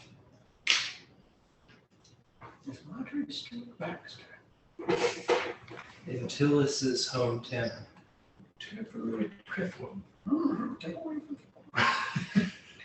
my name is Chippewy. Do you have a speech impediment, or is it Chippewy? Is Duke Verdict. Verdict. Sorry. Verdict. Verdict Antilles. Royal blood, do not piss in that man's backyard. Yeah. Is he parishioner of Della? You keep asking me questions. You want to keep on paying me? Hey, no, I mean, I guess just gonna see how far the credit ran for. Not trying to ruffle any You're feathers. all out. Okay. Well, Classic. Classic Rosary. wow. Just trying to push them pins further into the cushion. Oh, snap. I think we go to Belden. We inquire about a room. Yeah. Jeff, it's always a pleasure speaking with you and doing business with you. Can't wait to see you again. I love our little chats. Pleasure's all yours, I'm sure. Mm-hmm. I did not enjoy this. Is that to the group? I say that to Jeffrey, and I'll be like, I assume that you would appreciate the honesty. We do thank you for the help, but would it hurt you to smile? He's been smiling the whole time. Would it hurt you to put on a smile that didn't involve a sinister tone?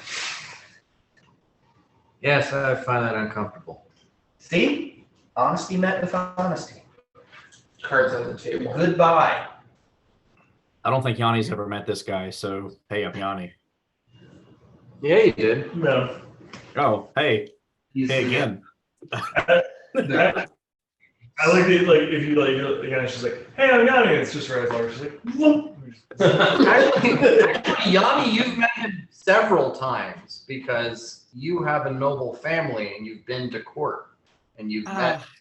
Oh, embarrassing. I still like, hi, I'm Yanni. There it is. Okay. I think we go to the court Delvin Hub and we ask, we're like, hey, we're affiliated with your nephew. We're in town on business related to saving the world. Yep. We have rooms for us. Totally.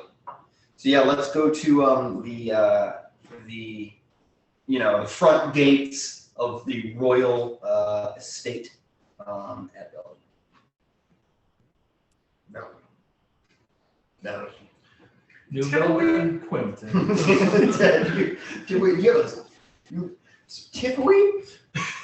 Tiffany? No, just Tiffany. very wet. Very good. French. French. I cannot Bourguignon family. I cannot fully close my mouth. Flances. And I have headaches every day.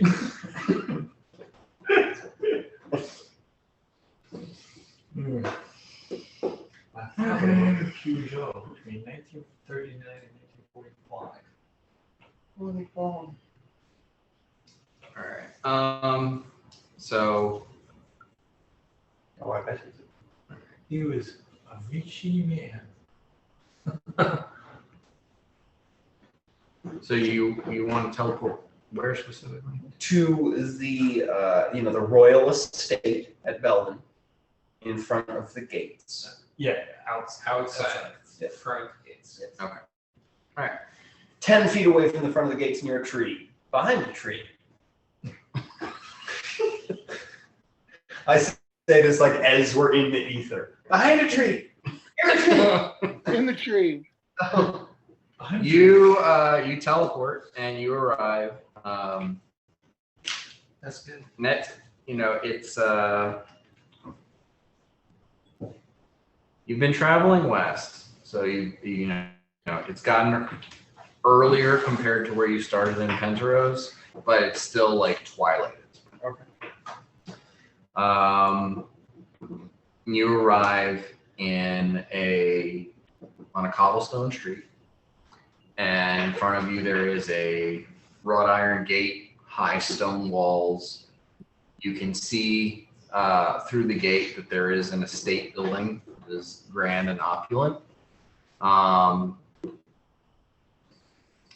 But everyone give me a perception check. Are we wine? No. 11. 38. Oh, is it a trick? I'm not sure. The kings are squirrely, man. I'm sure they were stewards. 19. I got a 29. 26. You got a 38? Yeah. What did you roll? 17. So all of you are just kind of like, okay, here we are, where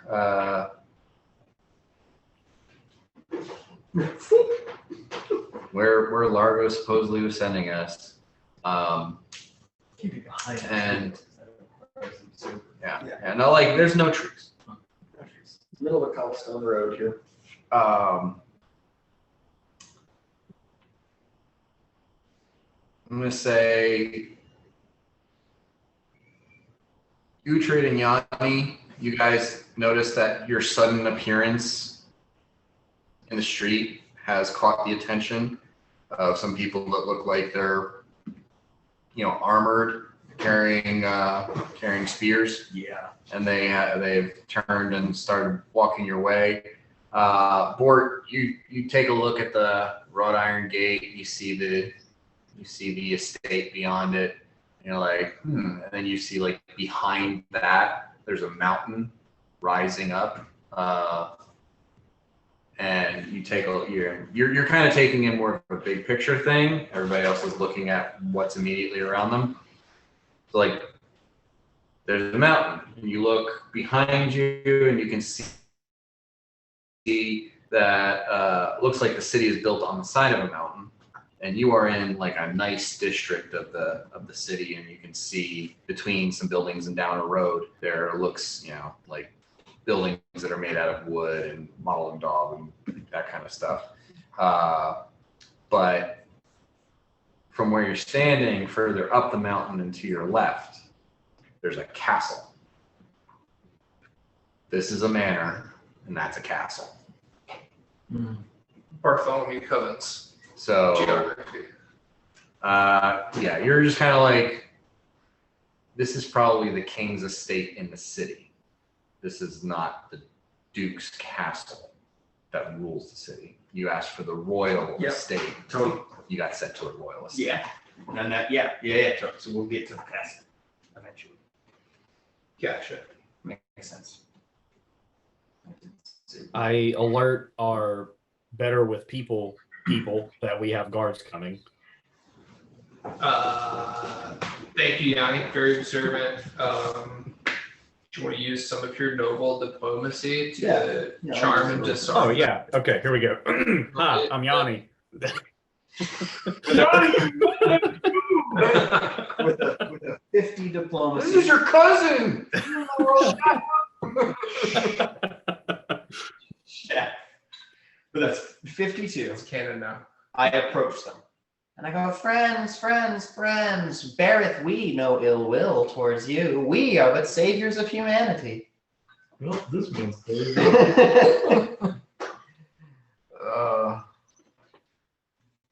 Straight facts on bars. I wrote a Shakespeare play. It's about this meeting we're having right now. That's about the importance of clear communication. Sure. To the point, James. So they come up and there's a curiosity about like a group of people just appearing in the street, and they are intent on like sussing out your intentions, but after talking to Largo for a little bit, they just kind of go to from cautious to indifferent. I introduce myself as Largo Ether Spanner, Vavasor of Solomon, Spinner of Soil. You're honored. Do these appear to be like city guard, or are these like assigned to the estate? Is this like royal guard? Do they have some sort of? Their livery is not familiar to you guys. You would recognize the livery of the king. Mm-hmm. This is not that. I think Belvin is like a blue and silver. Gotcha. City guard. Yeah, the king is red and gold. Yeah. Okay. Well, they're not interested in us. Let's just proceed towards the castle. Before they walk away, I would like to say, this is like, as you can tell, we arrived ever so briefly ago. And you might wonder what we are doing here. Well, I can answer that question for you. We seeketh an audience with the Duke of this great land, who perhaps would lay his head low if it were nighttime in that yon castle.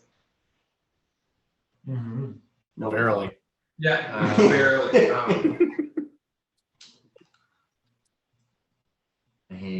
One of them, they both look at each other, kind of nonplussed, and then one of them turns to you and says, "What business do you have with the Duke?" We seek shelter. We come from the Cardinal, Jesper, Jeffson,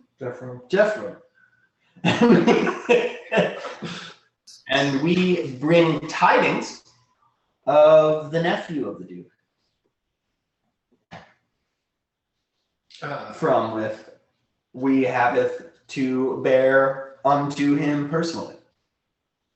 Are you having a stroke? Verily. Largo's trying something new. Also, Largo rolled very low. Oh, okay. Yeah. Cool. Like, if you need some place to sleep, the Alabaster Valkyrie is about a quarter mile down. Okay. You make a left. You can't just show up in town and ask to sleep at the castle. Is We there don't an really need a place to sleep. We just need like permission. Directions to this mine. I just thought like, it might be a bad call. We just roll out and start fucking. So maybe we're just like, hey, by the way, we're here. We're gonna go do some stuff. Yeah. But let's just go there. Let's just go to this thing. And just like, in this instant, I've only just realized now, upon coming in presence of you, that you may know where the Bamford mine may lie in relative to this area in a direction north, east, west, or south. Give Largo a thumbs up. Really good, buddy.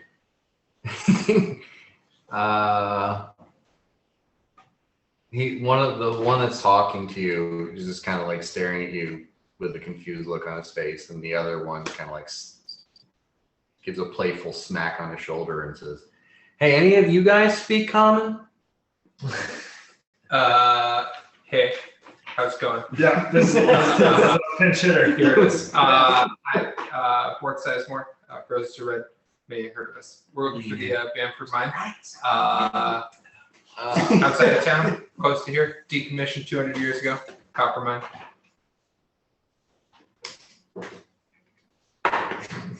north, east, west, or south?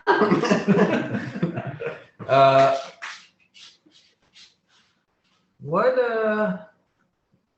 Or some what interest do you have in the Bamford mine? On a quest to Yeah. discover if my two Oh, you're just gonna straight up tell half me. sister, yeah, Okay. They're I hiding. run, yeah. All right. We're We have friends there. on a quest to see if my sisters do indeed live, and if they are in the vicinity. Well, I mean, I hope your sisters aren't in that mine. Been a hideout for a local thieves guild for a while. They're pretty much defunct though. So if your sisters are in there, probably dead. What happened to him? The Thieves Guild. These go, yeah. Well, the Bastabjorn paws were trying to settle themselves into the area, and they never really quite got a grasp. There was always a little bit of a fight between them and the Tideland Guild trying to settle in, but you know, we pretty much made sure that they didn't actually get their hooks in. And recently they ran into some trouble with the Arison Security and Protections Guild, and it seems like they were pretty much knocked out of any sort of running once the ASP got a license to operate in town. Were any of the defunct guild members of the Thieves Guild apprehended by local constabulary? No, but a couple of them were killed by some representatives from the ASP. Is this the tie-in? The other kid? Yeah, I thought so. Yeah, nice. Bort's sisters were the bad guys for the other group. Oh yeah. But they're not dead. Yet. So the other. They could have been. Yeah. Alright. I haven't heard about the ASPs. All right, ASP in a while. Not So- Not since Some of the guild members were killed. Any like known members still active? Not that you're aware of. not. Honestly, they did a pretty good job of operating under the radar while they were operating. But no, a good group of them were slaughtered out in Port Menace. Over on the Cantor Bay. So it's yeah, we knew that they had some operations. We saw their calling card symbol they left behind in different places, trying to raise clout, I suppose. But word is that the ASP is pretty much knocked them out of position. Gotcha. But the band from mine is down at the northern end of the Nidavellir district. Mhm. So that's one district down from here. Gotcha. If I can ask, what symbol? What was their calling card? Vastbjorn is the old tongue for raccoon. The raccoon paw. Gotcha. Usually in yellow.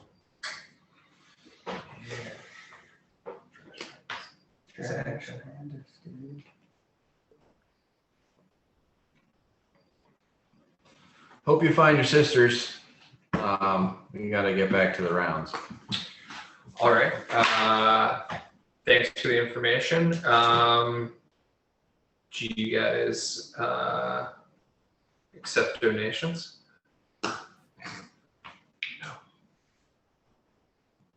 Sure. I hand them each a gold piece. Best of luck to you. Right on, guys. And they Thanks. start to walk away, and I think between like Yanni, Uhtred, and Bort, you guys kind of hear them whispering to each other. One of them says, we're just gonna let them just go. The other one says, they literally appeared out of nowhere in the middle of the street. Did you see what they were wearing? I'm not fucking with them.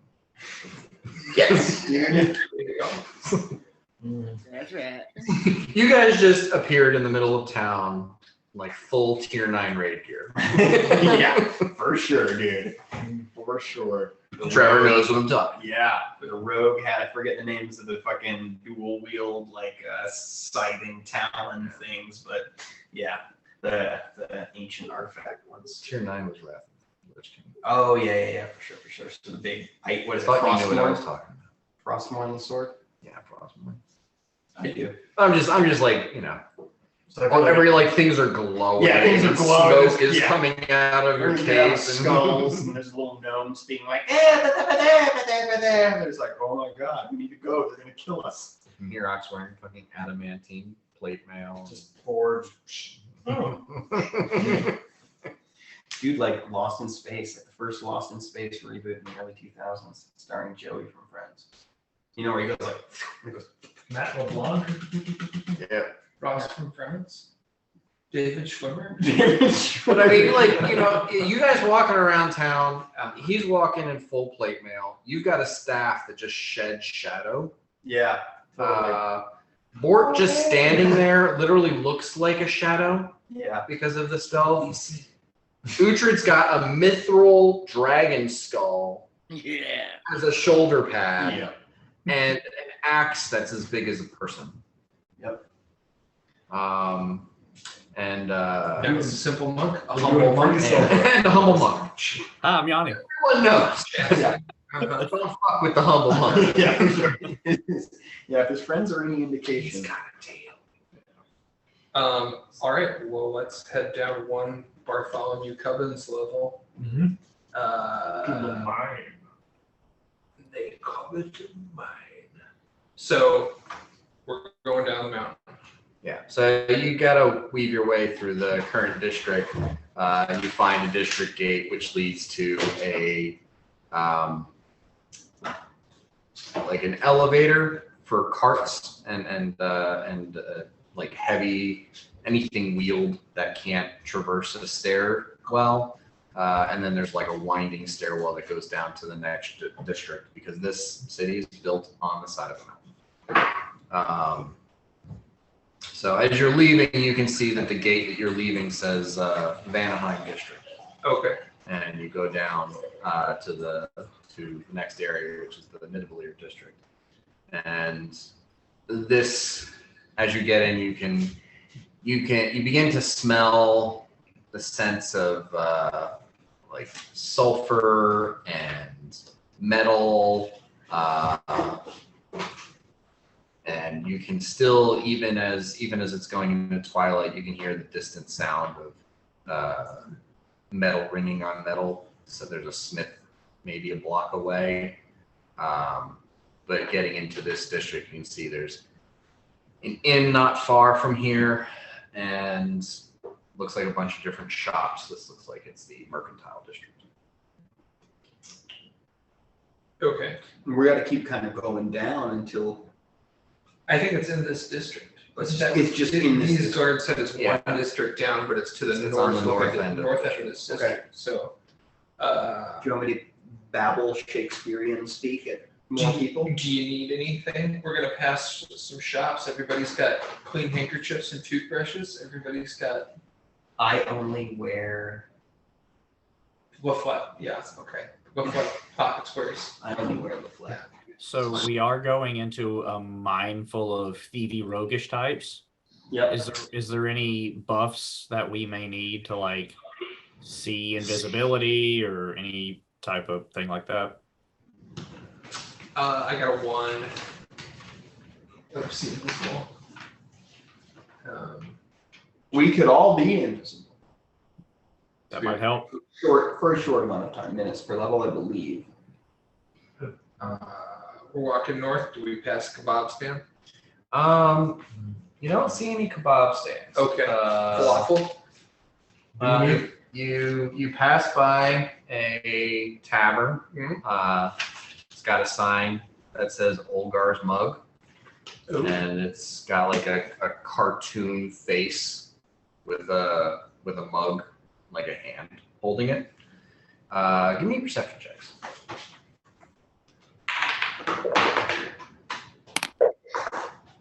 Damn it. 16? 32. Yeah. You just doubled it. Yeah. Casually doubled it. 43. Ooh, 43. 24. I have single digits, it doesn't matter. Say it. So as you're passing Olgar's Mug, and Bort is like looking in through the door to see if they've got any kebabs in there. Yanni, you kind of follow his gaze and just kind of are looking at the outside of the building, and you can see on the side of the threshold to the front door there is a symbol scratched into the jam.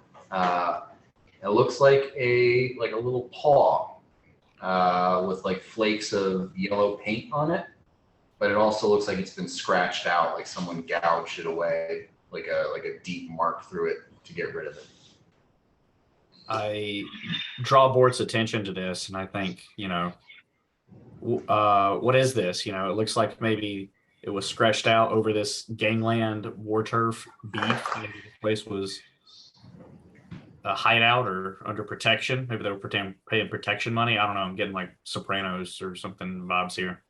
Some gangland shit going on. Good vibe. Yeah, absolutely.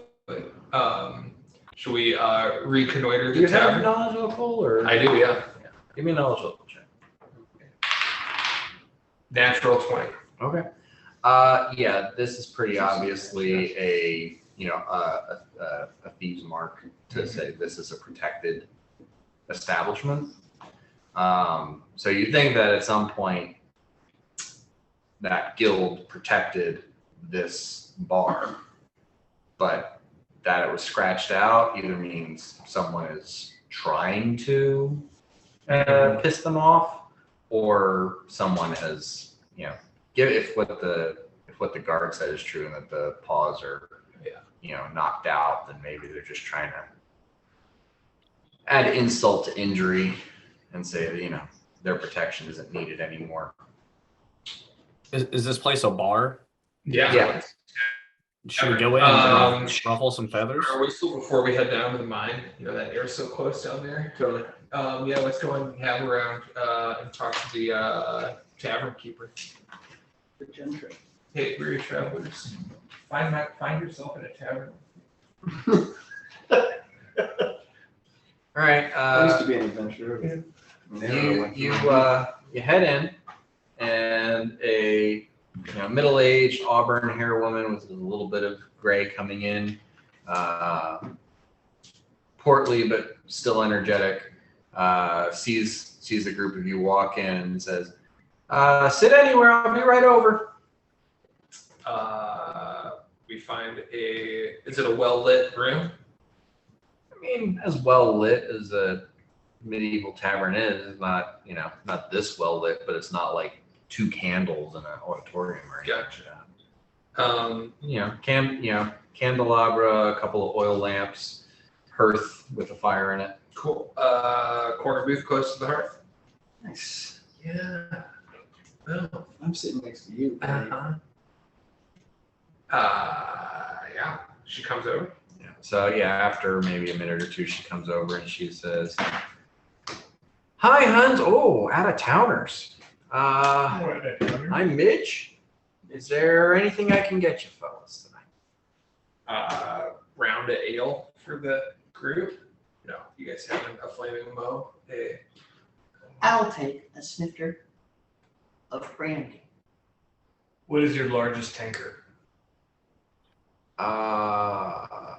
She looks at you and she looks at Uhtred and says, "I can get you an empty cask from out back." Gas. We'll have 2. Gas.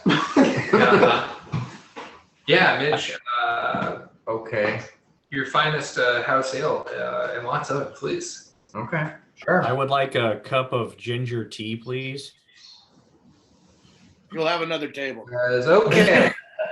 Round of ales, whiskey, and coffee. Gotcha. It's good. As close as they come. Like I was gonna get his drink. Be like, just set it down and not take another sip. It's Midge. I'm trying to do something new. Just make like a real whimper. It's not like it's not like an emotional thing. I'm just like, I'll try some new things and gain some confidence. I want to be like, I'm gonna try being different. So she comes back with a tray, 3 ales, a small, a small tumbler of whiskey, and a cup of hot coffee. And she lays those out, and then a boy, maybe like 14 years old, comes with one of the casks. Brings it. She says, what are you doing with the cask?" We all look at Uhtred. Yeah. Yeah. Oh, you wanted a full cask. So we're talking about like a barrel this big. Yeah. Just bring it with the top off. Right. Well, she said we have a few empty cans. You asked for a container. Oh, He wants it full. No. I want the largest vessel. Max has like a big gulp. Oh, okay, sure. We want 2. 2 of them. Yeah. Two. I had 2. The boy looks at her. Boy looks at her like incredulously, and she says, "Just get it." And he comes back like in another 2 minutes with a dolly that's got 2 casks on it. Yes. Uhtred Popeyes it. Spinach cans it. Midge, you're a saint. You gauged us correctly. We're not from around these parts. We're just visiting. Are you from around these parts? Do you hail from Belden? Born here 47 years ago. 47 years. This is your establishment? It's my nephew's. Your nephew's establishment. You've been here it's been in the family 47 years? Yeah. Wow. So you've seen, people come and people go. You know it all. Pretty much, yeah. You get a lot of half orcs coming through. They're not very regular, but we've had a few. Well, I'm tracking 2 half orcs. 2 ladies, females. We're come from halfway across the Empire, the Ancient Isles, and we're wondering if anybody's seen them. Largo goes.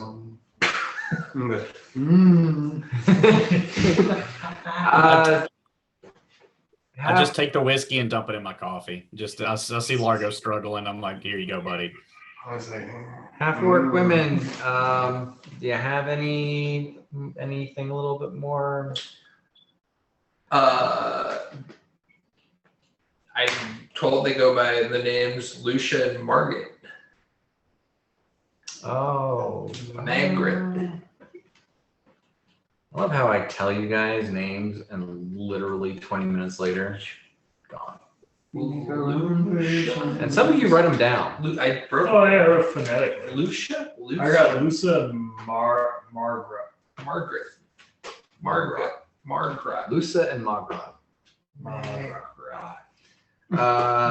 She says, I don't think they come around here anymore. Give me a perception check. Can I do a sense motive? Sure. She says anymore. I mean, 18 on there, so 39. I rolled very poorly. That's a 28 sense motive. Okay. All right. Uhtred? 4. 4? 24. 24. 4 Okay. is funny. I've not rolled over like a fucking 5 today. That's pretty good. Okay. So, yeah, Yanni, you can definitely tell, that from the start with the asking about 2 half-orcs women, she got a little hesitant, and then she started fumbling around in her apron, getting fidgety.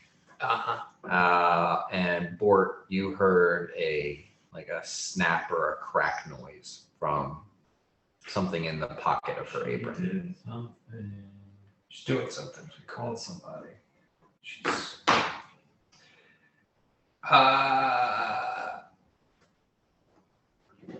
She's still here. She's still at the table. Yeah. She's still engaged in. She shuffled back maybe a foot more distant from the table, but she hasn't left. You're making her uncomfortable. We are protectors of the realm. We mean no one any harm. Midge, I don't want to make you uncomfortable. This is all very casual things to say. Here again. We are protectors of the realm. Gotta loosen up a little bit. I'm taking it in, wondering if I should use my diplomacy. We're just pounding through a beer right now. Really trying to clear out space. I get the whiskey out of my. It looks like Luke's got this. You mentioned that they don't come around it anymore. You know why that is? Why don't they come I around think they anymore? moved on. I think they left town. I think they're trying someplace else. Huh. It's a lot of thoughts you got there, Midge. I feel like kids could be intimidated. Well, I've got some other tables, so just give me a wave if you need some food or refill on any of your mugs or casks. Midge, before you go, Midge, I have a question. She hesitantly stops and kind of only turns halfway back towards you. Looks at Uhtred. Do you have loved ones by chance? Oh my god. What? And she breaks into a run. She's got it. Well, Yanni, chase her down. Uhtred, what the fuck? Be I was cool. going somewhere with it. Okay. Where does she break in? You started somewhere with it. No. I was going somewhere. I had an end game. Mitch starts running back towards the bar, like towards the kitchen. Uh, Uhtred leaps over the table and starts chasing after her. What are the rest of you doing? I'm briskly walking behind Uhtred, rolling up my sleeves, but like just not chasing him, but just like, oh, fucking do it. Just like, okay, we're just gonna go smooth this out. Yeah, we're gonna just. I have a plan. And just in case something crazy happens, I'm ready. All right, the rest of you? I pull my head out of the cask of ale, and it says, "Okay, I drank a lot of it, but I turned the rest into tears to wine while she was talking. With my face down in the booze so she could hear me and cast it. So it's now to add around where's Largo." And that's all I do. Beer dripping from your ear. Yeah, because I'm going to casually buff up without anyone noticing. I dip my tankard into the open cask and pull out a thing. Yeah, I take a sip and I go, well, I was trying to be a nice guy. Yanni, what are you doing? I just sigh really deeply and drink my coffee. I'm not doing anything.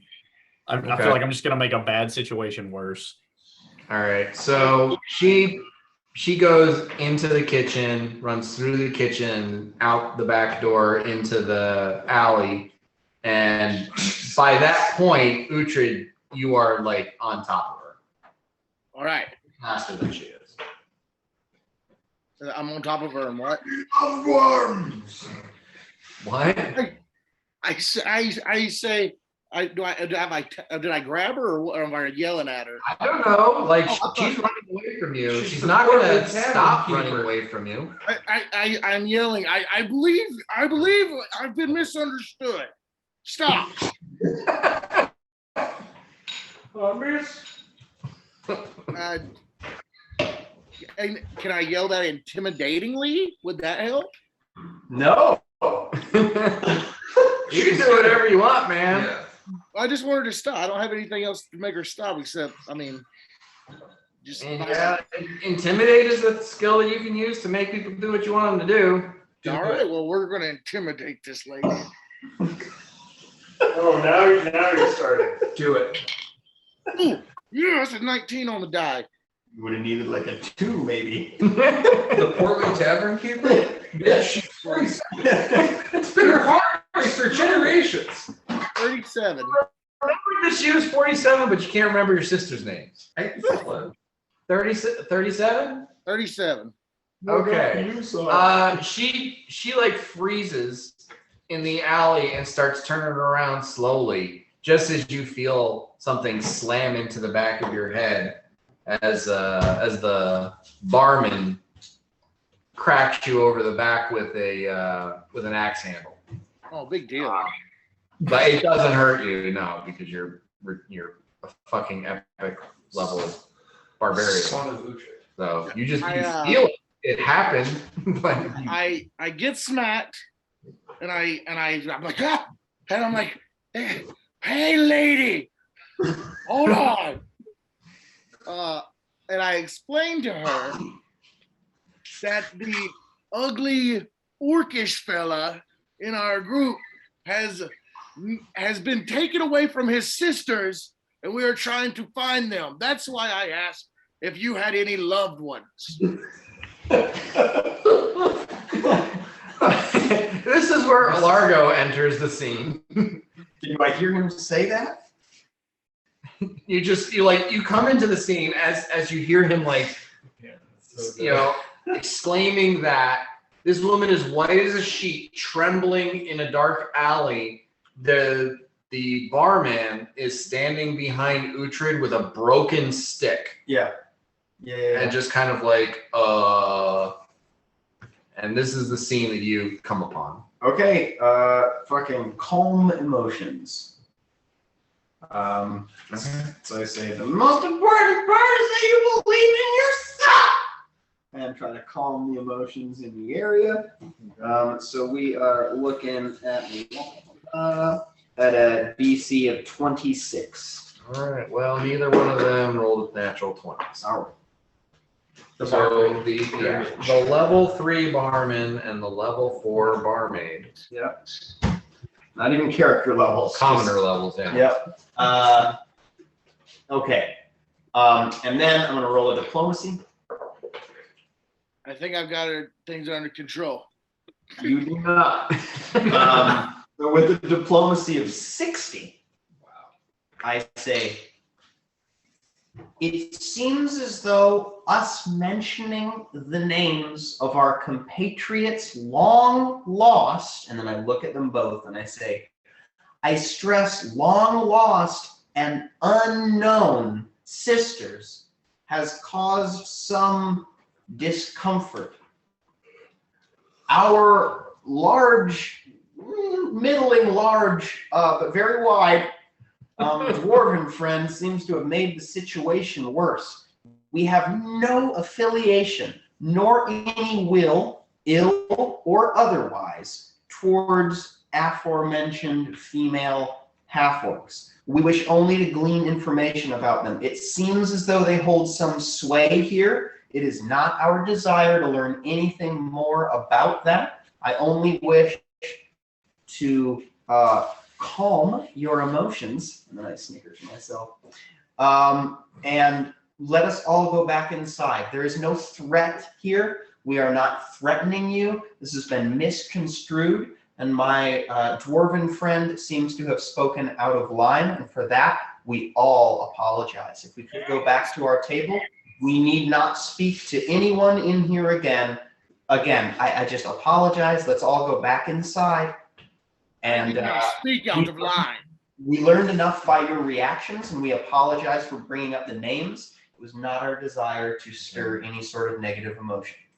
Between the calm emotions and the stellar diplomacy check, they both calm down, and the barmaid reaches into her apron and pulls something out and places it in your hand. And what you see is maybe like a 50-cent piece sized ceramic disc. Okay. That has a yellow paw carved into it, and it's been snapped in half. And the barmaid says, they know someone's been asking for them.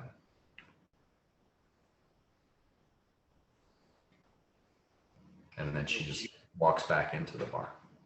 Someone's been asking for them. Okay. All right. Like, she snapped it, and that was, it was a magic item that would give them, I gotcha. Spellcraft on it to see if I can glean any sort of like what it may be. What it might be. 19 on the die. Alarm. Okay. So I go back to the table. I motion for Uhtred to come. Why are we not asking her more questions right now? Uhtred is frustrated. Uhtred, I suggest that you believe in yourself. Uhtred's not frustrated. Well, Uhtred, did you roll a wisdom save or a will save? No, but I will because I am frustrated. 26. On the die. Okay. What? 18, so Okay, so yeah, that He's probably just beats pissed it. off. I just ask him. I just say, as a buddy, come back to the table, and then I show him the item, and I say, they have been alerted to our presence, so perhaps they will find us rather than us finding them. Let's go have a drink. okay. That's not being like they know someone's been asking about them. They're gonna go into hiding now. That's my. Oh. Okay. We need to know if she knows where they're at now.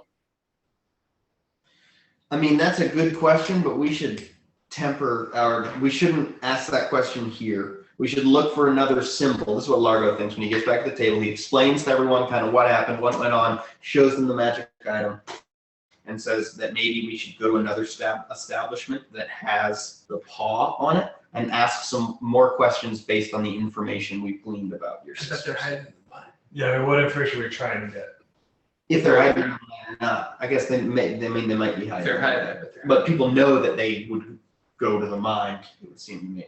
I think We know that that from my Steve. read on this situation is that this bar like was their regular spot. Yeah.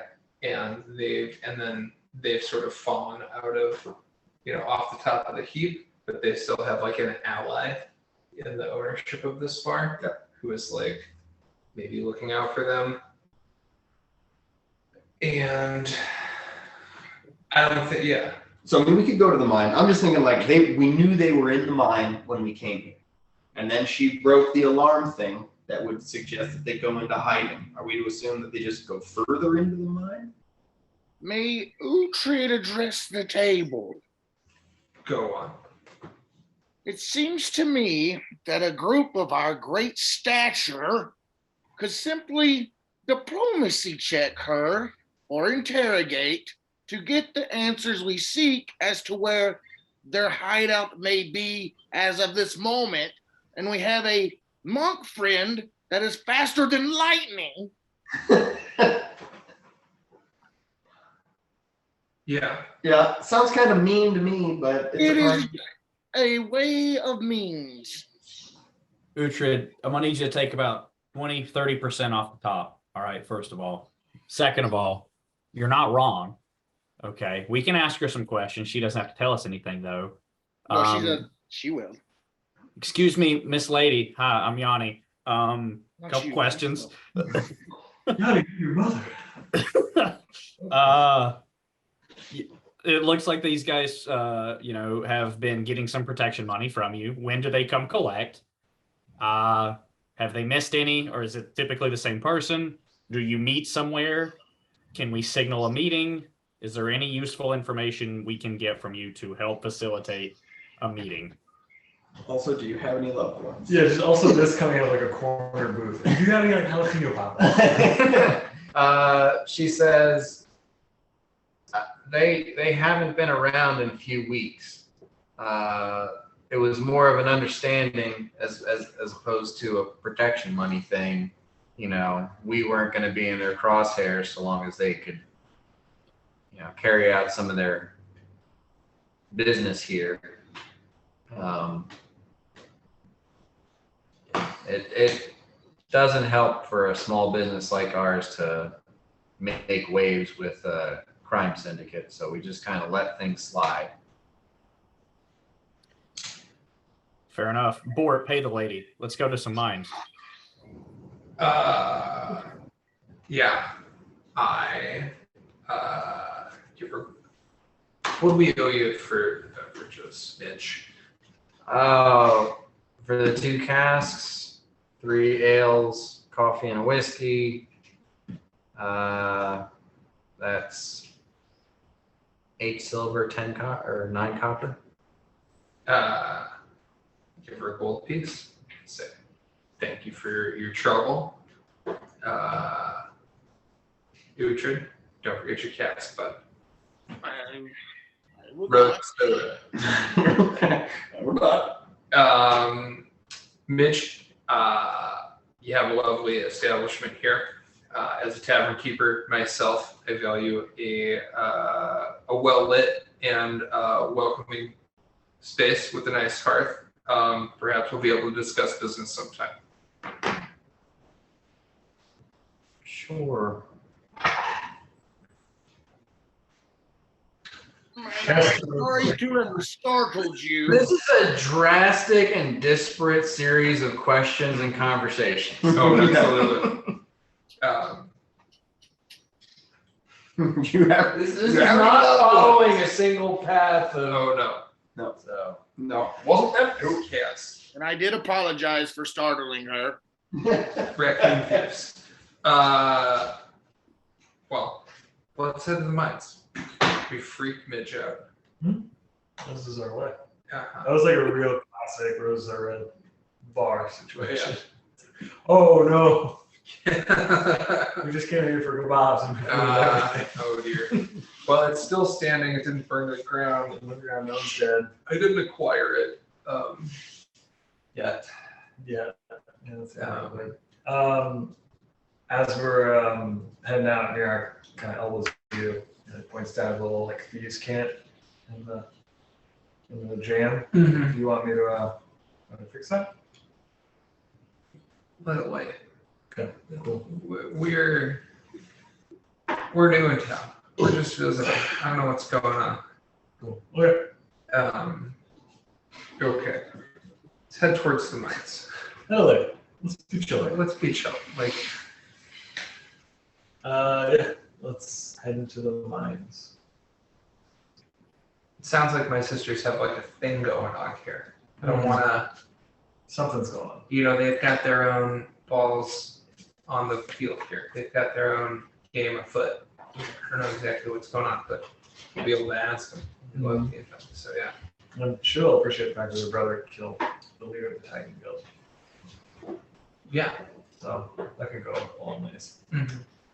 So you continue north through the district, and at the edge of the district, you come upon what is obviously like there was a whole mining operation, and you can see some scaffolding that is old and decrepit, and you can see where like a fence was built out to maybe 100 feet away from the base of the mountain, but that you can see like the pock marks in the ground in the road where that fence has been torn up, and establishments have been built closer, and now there's just like a fence that's maybe 15-20 feet away from the side of the mountain, and just like old crane that's been pushed up against the side of the mountain, and like some rusted rails from mine carts and some stuff just kind of laying around. But yeah, it's got that sort of left and rusting scrapyard aesthetic. Gotcha. I should become the mayor. You should become the mayor. It's got it. City has a duke. I think it's good. Mayor Trump's Duke. I'm pretty sure Archmayor. Mayor of Scraptown. That's what they call Oh, Mayor Scrapdown? Yeah. There's copper in them too. Pull the wire out of my house. Let's go ahead. Let's walk towards the scrapyard, and there's a giant hole in this. This is not like an open pit mine. This is like a hole in the side of a mountain mine. So yeah, I don't care how you do it. You guys hop the fence. Uhtred just tears a section of it down. Whatever. You get inside. Teleport. Largo dimension doors 5 feet. But you get inside, you get to the mine entrance. It is, locked and chained. There's, it's been boarded up. I pick the lock. Okay. Give me a perception check first. Okay. You get a trap? Yes. It is a trap. It is a trap. So 32 trap spot. Okay. So it is a trap. Can you roll D20 for me? Yes. Tower. 6. Okay. 6 on the die. If you pick the lock that is connecting the chains that hold this together, you can tell that these chains don't just chain the door closed, but one of them goes inside and seems to go to what looks like a boulder that's resting up above the entryway. And if you pick this lock and open and pull the chains out, that boulder is going to fall on your head. But additionally, you also spot that, like, if you go over to the side and you pull this one section of wood out, it'll open a side passage that is hidden from you. You guys, I relay this information to the group and direct you over to the side passage. We go inside. I bet Uhtred 1 gold that he's too chicken to pull on that Why are you lock. doing this? Okay. Why are you doing this? He's Margo's doing a new thing. I'm gonna do you start saying it? I think it's I right. bet you. Yeah. Okay. I'm gonna punch you in the mouth. Okay, that's fine. Okay, great. Hang on. So Largo did say to Uhtred, I bet you a gold piece you're too chicken to pull that chain out. Oh, I didn't punch you in the mouth where you got that from? Why would you punch him in the mouth Because before I know he said it? Because I knew he says I bet you Uhtred. Like he's no. Here's the Okay. thing. I had a sip of whiskey. You're also Mirok. Yeah. Ooh, One ooh, point. ooh. Oh, fuck I that. got an idea. Okay. Speaking of Uhtred being an idiot, what if me and Uhtred were idiot distractions and you guys snuck in? We just were at the front causing mayhem with boulders and shit, and you guys got to sneak in. No, it's gonna work like I mean, Uhtred's an intelligent. Uhtred pulls the chain. That's all we wanted. This wasn't a Largo move. This was a me. Okay. So Uhtred just takes and yanks on the chain and pulls, and you hear kink, and this boulder that's Your mom precariously affixed over the entrance of the mine shifts and tumbles and falls. And Uhtred looks up, sees it coming, and he takes a couple steps to the side and just crashes down next to him. Because it was an attack roll, and it only hit a 20, and Uhtred's AC is higher than that. That's it. Pretty good. See? I look at you and like you were not better than him. I want you to know that. Uhtred just looks at Largo for his gold. Yeah. All right. Yeah, Uhtred to go. Totally. Does the I large give you gate- 100 copper pieces. No, like there's a boarded up section next to the entrance, and it's actually a hidden door. Gotcha. So it's maybe 4.5 feet tall and about 2 feet wide. So you have to pull it and duck and pull in, but it's obviously the secret entrance to the thieves' guild. So the main entrance isn't even the entrance. It's just a trap. It's not even a way to. Doesn't go It's not inside even a way place. to get in. It's just a thing that looks like a door that Fake drops a door. boulder It's on a you. fake The door. only way in is the hidden door. I like that. It's good. That's really good. Yeah, you go in and you get in behind the main entrance, and you can see that set up there is, if you do open the main door, there's spring-loaded spikes that will come up and impale whoever tries to enter through the. But behind the spike, it does not yield entry. It is like a pure just trap to murder you. Yes. Okay. Yeah. It's awesome. It's good. That's awesome. Do you want me to seal it behind us, like the actual way in, so no one can come in behind us or out? That's pretty good. That's pretty good. I like the way you think. You're Okay. I wall of stone behind us and just seal that solid. Okay. Nobody ever goes in. Nobody ever comes out. Okay. Hey, Mirok, can you make some sort of identifying symbol on that so we can find it when we want to leave? Like a rose or something on that? Okay. It's next to a giant spring-loaded trap. Those could be everywhere. Those could be everywhere. Yeah. Hey, sure, whatever. Yes, you leave it. You leave a. It's a rose. Yeah, that's merit. That's And I go up supposed and pat you on the shoulder and I go, it's beautiful. I can't see it. I can't see anything. Oh yeah, you guys have No, I can see it. I can see it. No, I do. I'm joking. It's blindness. Gotcha. Yeah, but you're not. I know.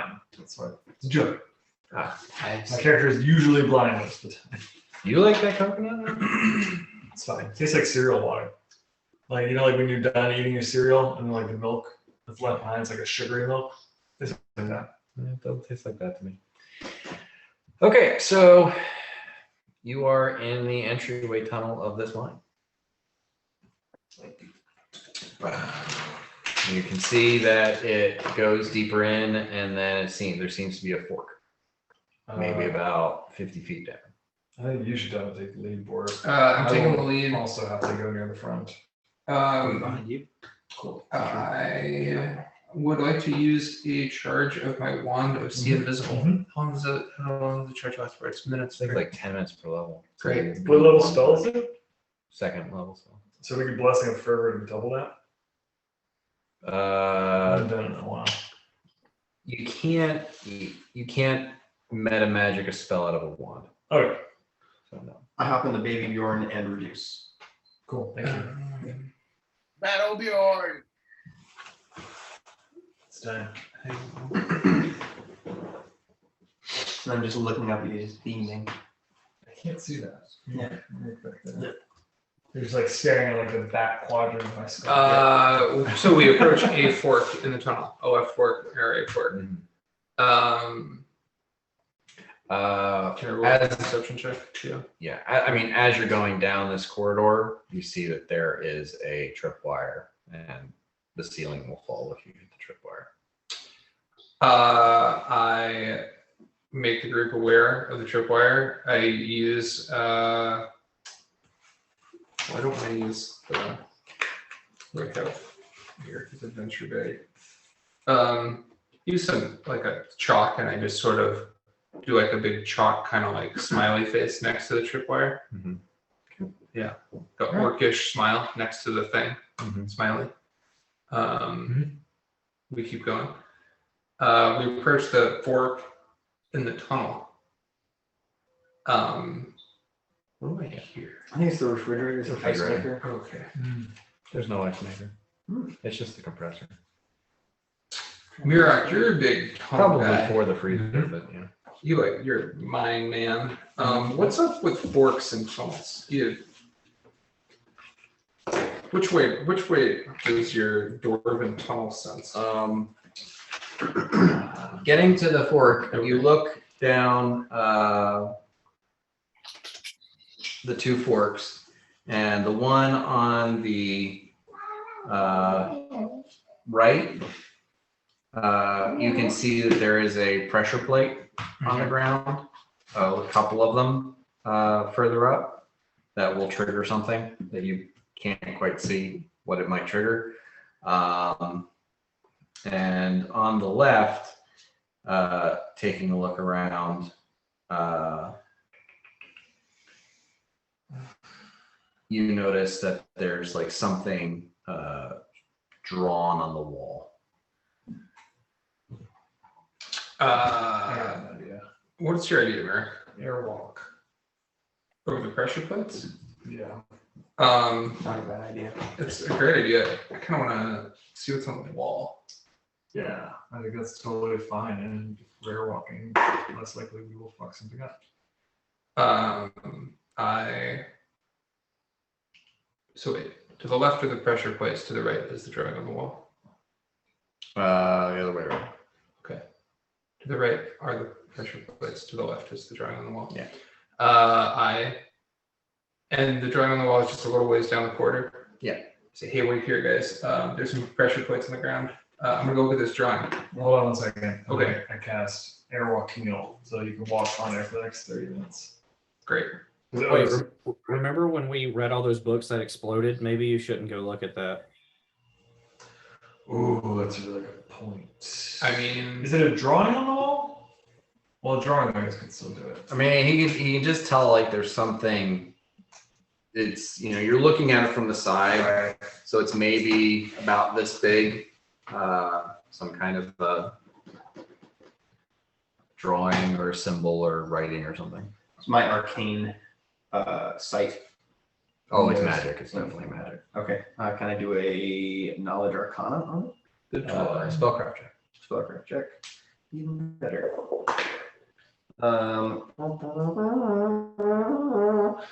46. You gather it is a rune of paralysis. Cool. Don't read it. It's Oh. a rune of paralysis. okay. Yeah. Thanks for the heads up. I was gonna go look at it. Yeah, and they're probably paralyzed and airwalking. Sort of floating in space where no one can hear you scream. Yeah. We should. Okay, well, let's airwalk over the airwalk to the right over these pressure plates. Sure.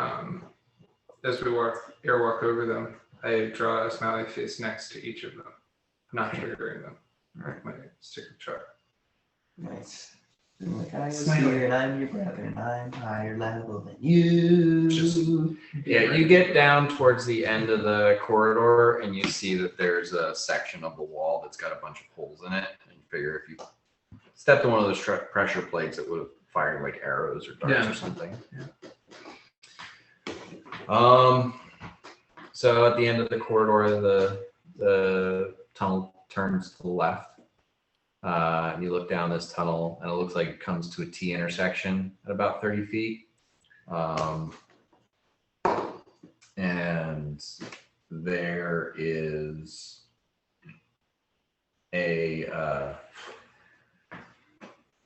there's another tripwire about halfway down that looks like if you hit it, you'll cause the ceiling to collapse. Damn, these trapsters, these little trapstresses. I walk up to the tripwire is, and I draw a smiley face next to it, and I tell the guys, hey, if you step on that, the ceiling's gonna collapse. Are you? I wonder if you are marking this dungeon for the other group. They've already been through here. Have they already been through I here? have no idea. They're there since Security Guild. They like fucked up these guild that we're working with. Oh, they already did it. These are the baddies that they've already kind of. Sorry, I don't mean that again. I don't know if they've already been here, but I think they definitely already interacted with each other. That would kind of be cool if, like, next week it's just like, you see this weird little smiley face with fangs? It's an orky smile. I'm very employed. They're halfway to Thoza right now. Oh yeah, In the Underdark. Yeah, they're gonna die. They are Probably. Okay, we passed the tripwire. Gets a smiley. Will they meet my tiny little kobolds? They didn't choose that path. I heard about this. If they would have chose that path, they wouldn't have had to fight the dragon because we had already. And They were told that there was a dragon down there and they shouldn't go that way. Mhm. But if they'd gone down that way, they would have dealt with the kobold, which would have been, as far as they're concerned, just as dangerous. Okay. I gave them leadership. You healed their lucky fins. One So, of us. One of us. I will. I was gonna, I prepared this in case you guys blew through the first part, like the finding them very quickly, and I needed to pad out the time of the session with And this. we did not do that. You did not. You took plenty of time. The chance that Bort is not gonna spot one of these traps is if he rolls a natural one. Sure. And you guys have, and even if he doesn't, even if you triggered every single trap, Mirak would be able to heal you all up, and That would be kind of fun if we just intentionally walk through the whole way. I mean, honestly, like Bort and Yanni could probably walk through this dungeon and trigger every trap and not get hit. That would be really bad. Yes. And Uhtred could walk behind and trigger every trap and take a little bit of damage. Yeah. And Largo Largo would walk get through fucked this up. and just die.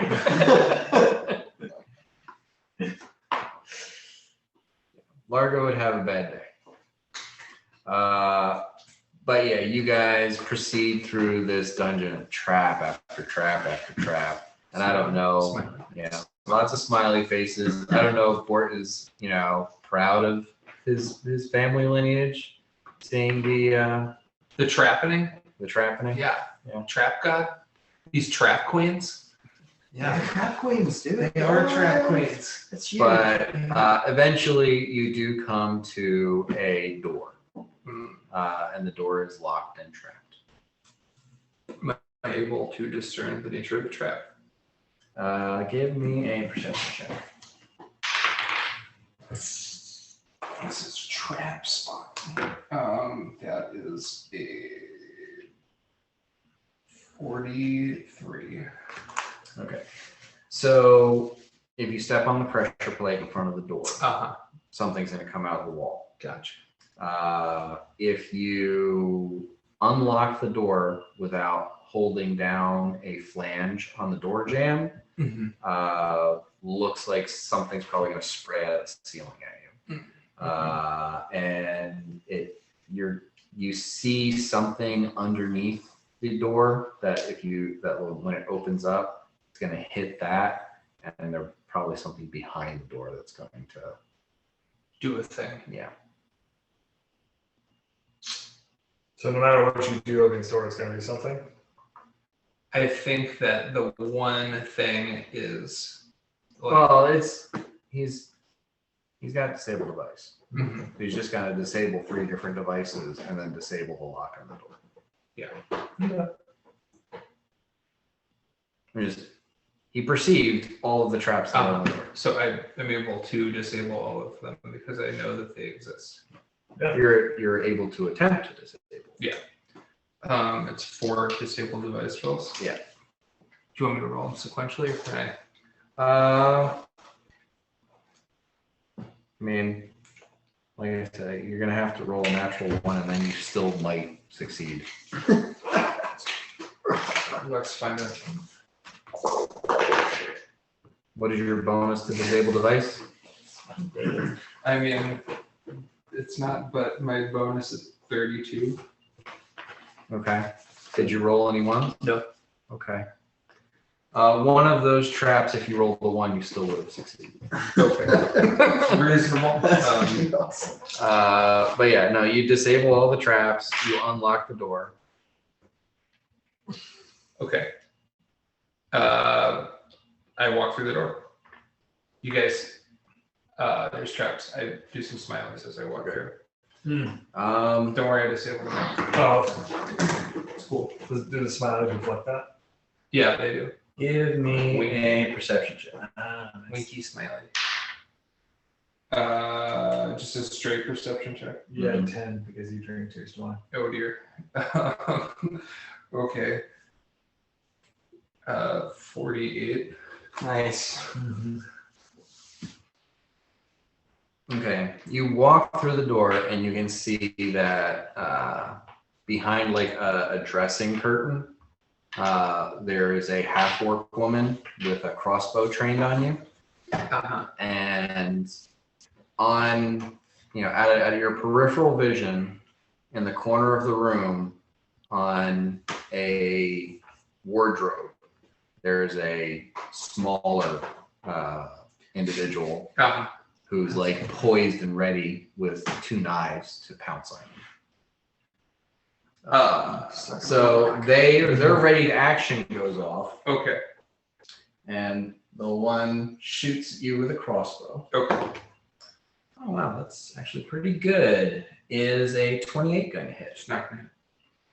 Okay, so you just and it flies over your shoulder and like zips over Mirok's head behind you. And then the other one jumps off of the wardrobe and tries to stab you with 2 knives.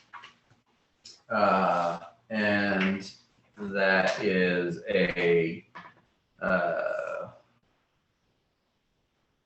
20 to hit and a 28 to hit.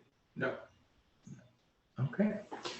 And she, jumps on you and stabs at you with these 2 knives, and you just kind of like rock back and forth and get her to drop off of you. She's short, maybe like 4 feet, 4'5", somewhere around there. And Short. That's short. And Not like 4. she's got a mask on and a hood up, and then there's the other one standing in the back, and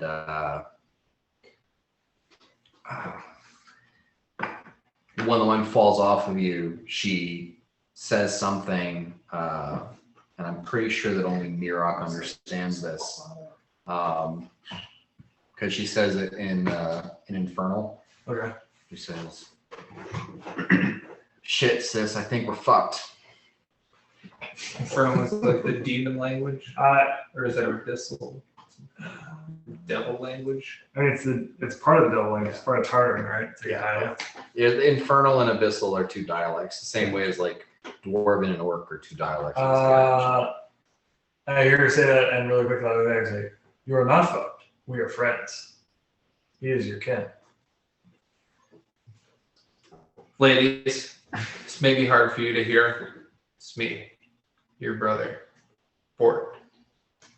Unless I've mistaken you for two other half-orcish women hiding in the mines.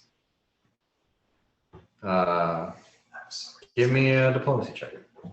So excited. Fort's doing a diplomacy check. It's a skill I do not have. Just a charisma check. 16? Total recall.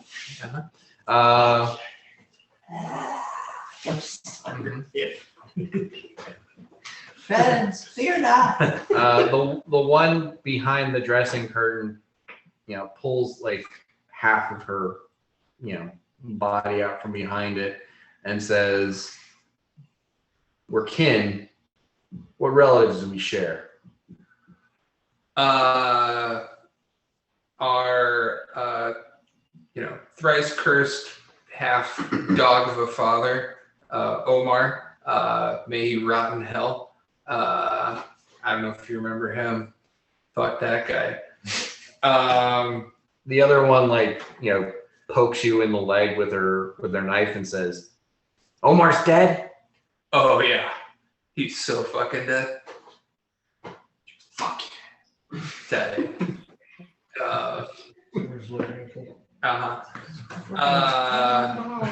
And at this point, she just puts her knives away. The other one is a little bit more. She's still got the crossbow, and she's being pretty not sure if she wants to relent at this point. And then the smaller one pulls something out of her pouch and sticks it in her mouth and just starts gnawing on a licorice root. Nice. Yeah. And I want you all to give me intelligence checks. Yeah. 8. Hopefully at 10. Oh, Right, or no. It's just straight intelligence. Yeah. 3 for Fort. Well, actually, it's I think Tears the Wine says intelligence and wisdom checks, right? Wisdom skill checks. As long as it doesn't say skills, it should work. I will double check that now. I have a 12 at the moment. That could change, I guess, depending on the saves, though, right? Well, he didn't say save. It's just a straight check. A +2 enhancement bonus on all intelligence and wisdom-based skill checks is what it says. All right. So this is not a skill. Okay. It's just straight intelligence.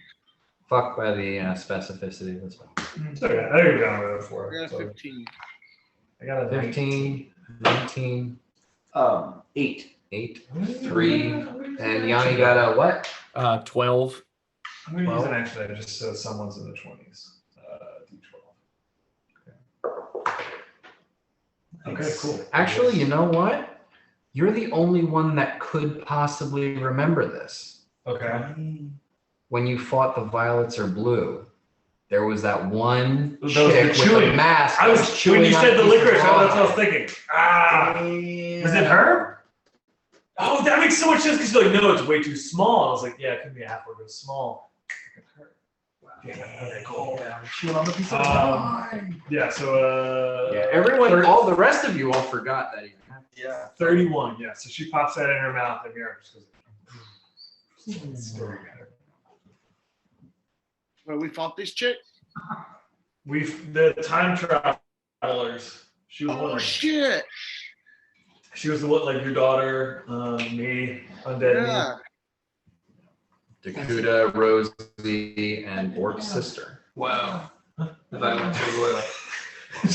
So she's just there with this licorice root in her mouth, just making this kind of disgusting, sucking, chomping noise. Because I had to put something in Maggie's mouth. Yeah, totally. It's really good. And it takes another, like, Lusa takes a while more to kind of get her to calm down. Lucy, if you're worried about our uncle, fuckface, don't worry. I fucked his face up. He's also dead. Didn't know we had an uncle. Oh, we don't anymore. Don't have any family. Yeah. Yeah. Only me. We have each other. Now let me cut you. So yeah, the conversation does turn to, so what are you doing here? Why did you try to find us? Sisters, great news. I have an exciting business proposition for the both of you. I am a legitimate businessman in the city of Pentra and across the Gatian Isles to one degree or another, and our stars on the rise. My business partner here, Uhtred, son of Uhtred, Hounds on the Great Cleave, perhaps you've heard of him. Yeah, exactly, the whole deal. Scale Reaver, that's right. Name's not Houndson anymore. He's not Houndson. Houndson, now Scale Reaver. We're on the up and up. That being said, there's some business that I only feel comfortable trusting to family, and I'd like to bring you in. Any interest? It doesn't involve living in a hole in the ground, unless you like that sort of thing. And then my friend here, the mayor of Tarnholm, might arrange lodgings for you in his township. Under certain conditions. Under certain conditions. Yeah. But Or a Mirek gotcha. would like your, he does think your legitimate business and its underpinnings has value. So he would like to see it succeed. Absolutely. So Lusa says, so you want to bring us into the family business? That's my proposal, yeah. She says, well, if you want to go even Stevens, I'm all in. I'm prepared to go even Stevens with you, provided that you're prepared to swear a blood oath with me. I'm going to require this blood oath from both of you as members of the new Render family.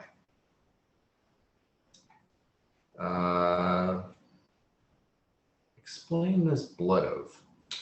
The blood oath is, we never betray each other.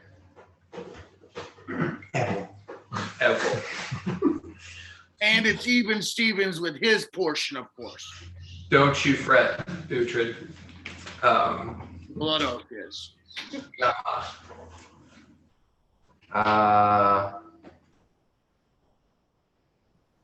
There's been too much deceit, betrayal, murder, backstabbing, front stabbing, all sorts of stabbing. Poison stabbing. Exactly. In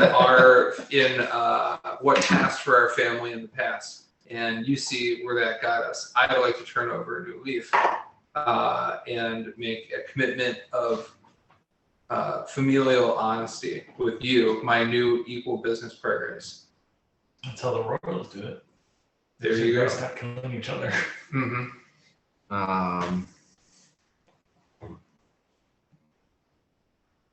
Moggy's kind of just deferring to Lusa and trying to read the conversation between the two of you.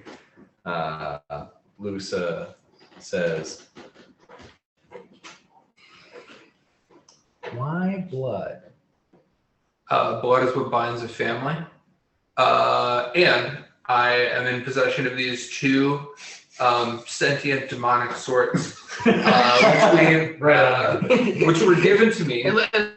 When you say that, Moggy's like, there you go. That's it. There it is.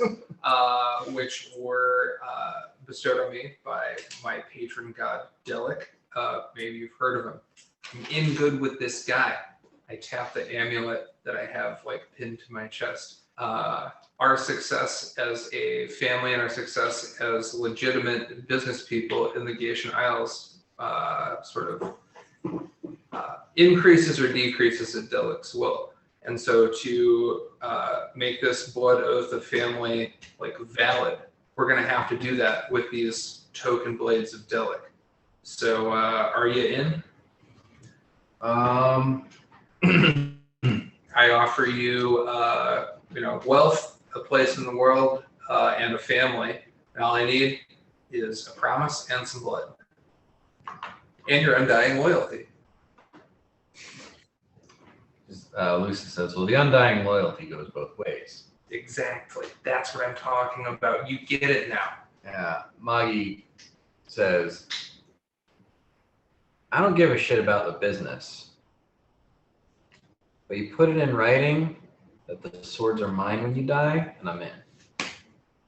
Let me ask the swords. Hello. Duquesne, provided that you're still swords, when/if I die, can my sister have you?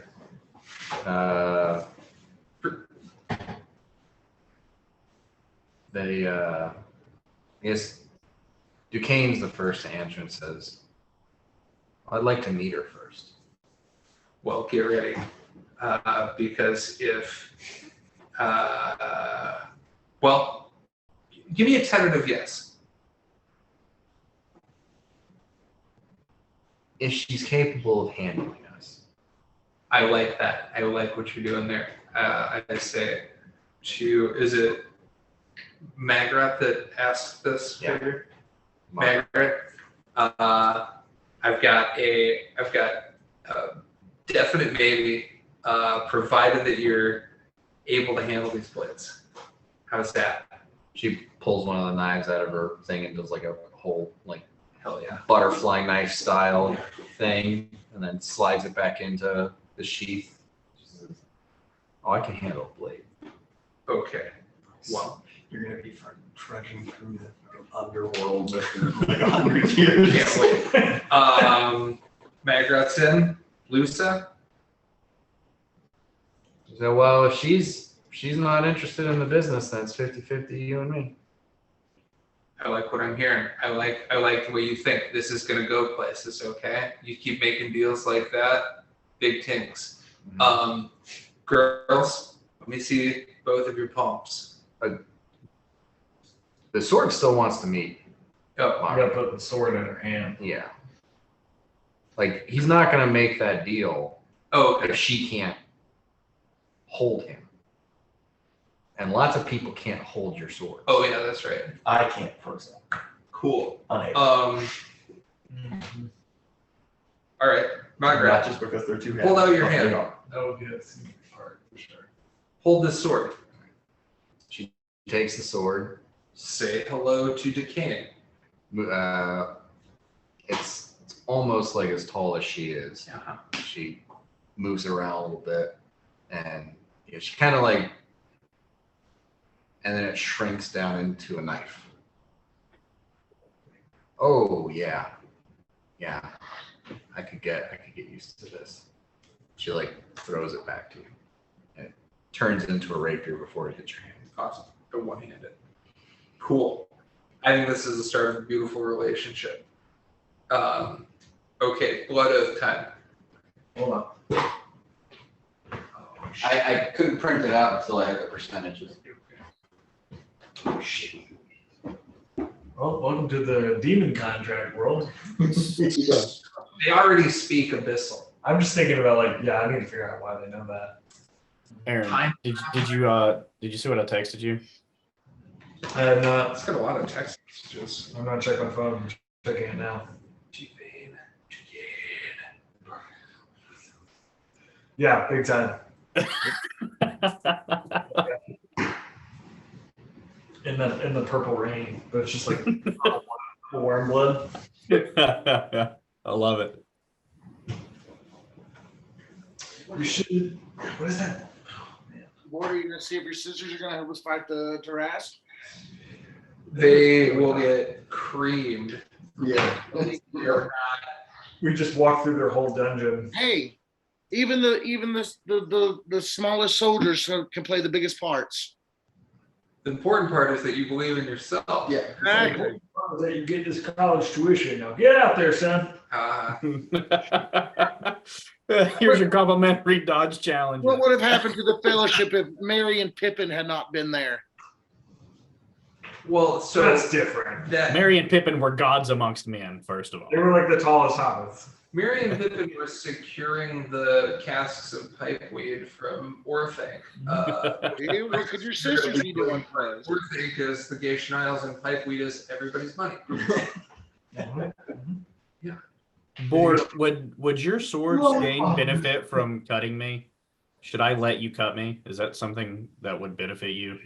No, so my understanding with the blood and the swords is that the blood of my family is going to help my swords become what they need to be, just by virtue of it being my family's blood. I need to slay the righteous. So I can't just take your blood. Like I'm sure they'd like a tasty treat. It'd be like a milk bone for them. But for them to like really get a full-on meal, Full meal. I gotta slay the righteous. So you would have to straight up murder me. Okay, I don't really like the way this conversation's turned now. No, it's either gonna be Godric or Largo's mom. What? Largo's mom is a god. I'm not even offended by that because I just kind of chuckle to myself and I go, That's fun. This is the contract from. Contracts. Oh yeah. Okay. If Mirak is allowed to read what you would like to, because this is Assassin's now Pact read my contract. contract, the thieves bargain. All right. Yeah. Whereas the brother desires to enter an agreement with the sister, acquire blood sacrifice, the Cain, spawn of Dulain, sort of Delic, the Stray. Wow. Rapier, henceforth referred to as the blade. Okay, yeah, this is the blade. Where sister demands in compensation for such services. Wait. Okay, this is delineating what the sisters. The holdings, the package. Oh, she wants the magic armor. Compensation. All inheritance. So this is upon my death. Yeah. Okay. And that's Margaret getting all of your shit. Yeah. There's a lot of standard boilerplate text here in these contracts.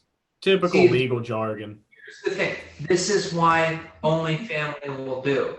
These ladies, they've got these contracts drawn up. Oh no, the swords make the contracts. Okay.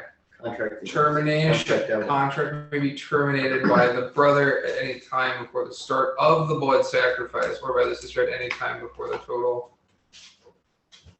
The 1 pint of blood has spilled from their veins. Okay, they need a pint of blood. It's not too bad. It's reasonable. Written, verbal, or telepathic notice must be given at least 1 minute prior to the termination of the contract. I mean,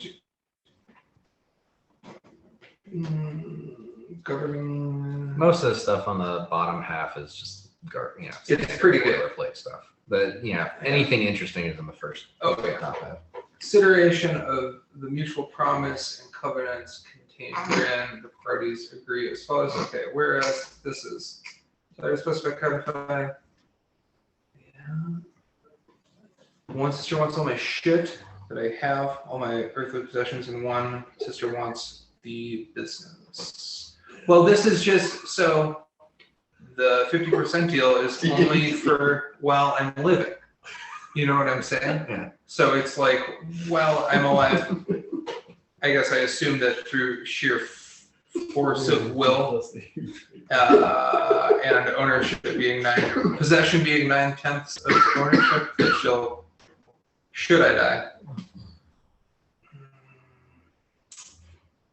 Magra wants your armor and weapons Oh, my when you shit. die. Uh-huh. Lusa wants guarantee that she's got 50% of the business that she's going to be working on. I love both these contracts. This is exactly what I'm not negotiating. This is what I want. This is what I'm offering the family. This is why I'm bringing the family in. I I guess like when it comes to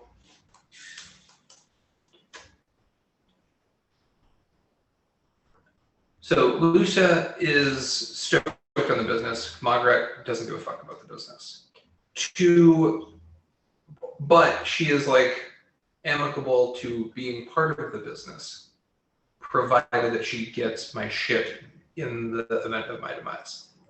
Yeah, Margaret's more of a like, she's an assassin. Mission oriented. Yeah.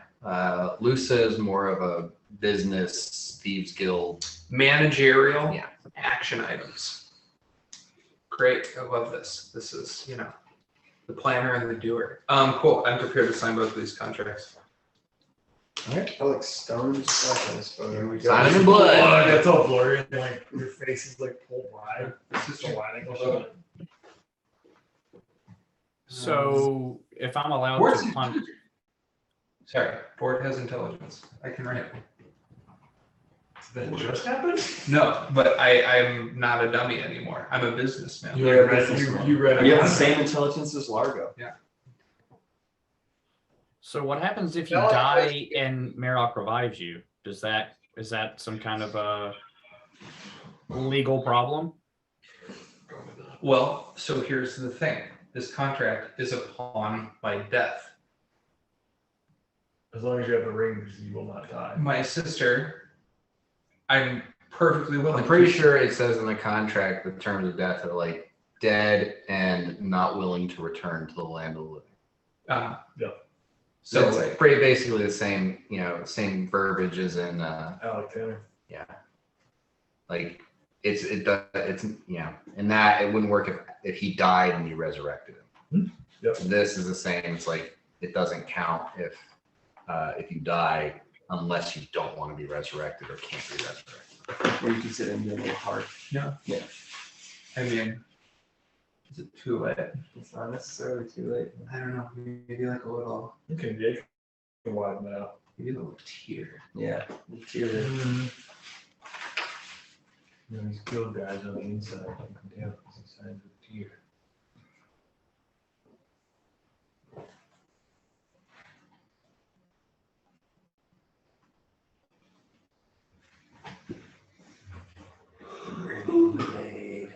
Pretty good. The dragon blade. Ooh, yeah. Venom Tusk Ravager. I'm a constant poisoner now. Get used to it. Get used to it, jerks. Nerds. Okay, these are great contracts. I'm You're very still stoked. Simon. You're still Simon. Simon. Underneath it all. Yeah. Underneath All right. All your Why not sisters need to just sign bring them us too. all? All right, ladies and gentlemen. Oh, I'm just going with it. Magra. I don't know much what Pen. Blood. Blood, please. Blood, please. Blood omen. Omen blood time. Blood ocean. Blood ocean. Blood fight. Blood Ocean sounds like a death metal band name or something. Contract. Went to Old Fort over the weekend. And there's that huge Native American spear tip thing that all the time. Mm-hmm. Just went around town cops, they referred to it as the blood fountain. Blood fountain. Blood fountain. They stabbed the man on the blood fountain. Children come to the water fountain. Yes. It's called the blood bubble. Yes. As they dance around the mini bowl. Blood corn cane. They came up with the concept of corn cane. It's elected every year, and they stuff corn kernels in between the skin and this musculature. Damn, just like fill them up. Okay. So contracts are signed. Ew, yeah. Most penmanship. You know, working under there. Yeah. Death metal band called Death Meadow. Death Meadow. Dead metal. Death Meadow. Like a meadow of death. Death Meadow. Oh, I mean, okay, I thought it was like big words. Once both are signed, your sisters like suddenly snap into a paralytic stance and float a few inches off of the ground, and your rapiers come out of the sheaths and float up to them and stab each one of them in the wrist and sink a couple of inches, and you can see the blood start to flow out of their veins and into the blood groove of the rapiers. Cool. Or it probably doesn't find it disconcerting, but you can kind of hear telepathically the blades are like, oh, that's the stuff. Uh-huh. This is fine. Family, it's blood magic, you guys. Be cool. Yeah, but you said last time it was bear magic. Be cool. It didn't go well. None of this is tight. It's gonna be okay. I don't know what it goes, come back You're just like crawling. Okay. So with this, the once a pint is drawn from each of them, Mm-hmm. As stipulated in the contract. the contracts are fulfilled. Yes. The blood sacrifice empowers the blades. Yes. They both become +5. Yes. And they gain the burst functionality, where you multiply their like the flames or the cold on a critical. Normally you don't, but That's cool. What do I multiply them by? 2. Cool. Normally you don't Yeah. multiply. You don't crit the flaming or ice on a weapon, but You multiply the Burst. number of sisters you fed. Awesome. yes, no, they've grown in power. That's what I'm talking about. Figure +5. Unholy. Fire and ice. Burst. Yeah, so flaming burst and icy burst. Yeah. My space is no longer alive. Wow. Pint of blood. Dyspepsia. Sisters. So they've given their pint of blood. The rapiers are satiated. They've snapped out of their oath trance. As they're in that sort of, paralyzed, stiff position, Moggy's hood falls back, and you see that she has like a ridge of horns along the top of her head. She's a tiefling. Oh, cool. Which explains why she survived to be old enough to be part of the Violets Are Blue. Oh, nice. Yeah, and it also explains why she's much smaller than Lusa. They're about the same age. She just doesn't age as quickly as other people. Gotcha. She's probably going to live to be like 1,000 years old. Great. So half tiefling, half orc? I mean, tiefling. Right, tieflings are kind of their own thing. They can be spawned whenever they're spawned. Yeah, you can be a dwarf tiefling. You can be any tiefling. Zim is a gnome tiefling. Oh, I didn't know that. Look at Zim. Zim tells back, what is Lucas Cameron done? Yeah, the Zimtalis Tac is Zerkindin. Yeah. That was pretty close. Yeah, so with that, you make the binding contract to get the blood sacrifice. Your weapons are on the verge of becoming epic. You just need to find some virtuous blood to push them over the edge. Sisters. So you've been in the area for a while, and we've sort of heard tell from the City Watch and some an innkeeper who you may or may not be on friendly terms with after Uhtred's antics. Yeah, I know we got the message from Midge. Lovely woman, lovely establishment. Are there any goody two shoes that you've sort of run afoul of in the area that need murdering? I think they fucked off somewhere. Last I heard, they traveled over the Gatian Isle into Merrick. Well, fuck them. And I don't know if they're goody two shoes. They're just assholes. Okay, well, just thought I'd ask. Get two birds down at the same time.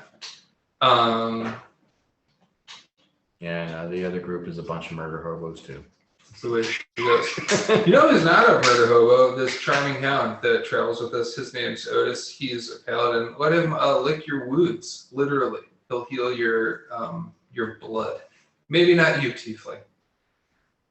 I don't know how that works. Yeah. Otis is like, I don't want a part of this. Very reasonable. Well, I don't want no part of it. I mean, they just need like some orange juice and a cookie. they're good. Or a bowl of oatmeal. We have a lovely kitchen back in Penrose, which I think is where we're headed right now. We want to get the fuck out of here. Sure. Let's leave this hole. Yeah. Yeah, this we gave the Bjorn a go, didn't work out. We're ready to get out of here. Everybody. I'd say you have to hold his hand. That's how we get around. And then I walk away and hold onto his hand. I want to get between them. Her hand's still, like bloody on the palm, and she's like wraps her hand, big like sharp tooth grin, still chewing on that licorice stick. Yeah. All right, we all together. Let's do it. Close your eyes. By the way, hi, I'm Yanni, and poof. Teleport. Okay. Or no, I don't even need to. Just regular teleport. I can do everybody. Regular teleport won't make it all the way from Belden to. Greater teleport. Here we go. Bam. Penrose. And you still have a miss chance if you did a regular teleport. Yeah. And you wouldn't be able to transport everybody. Greater teleport always. Yep. Okay. So We saved my sisters. at that, yeah, you back in Penrose at the Cordesia estate. Your sisters are excited to, settle into their new stomping ground. And Oh, cool. and now you finally have somebody to run the black market out of Hounson's.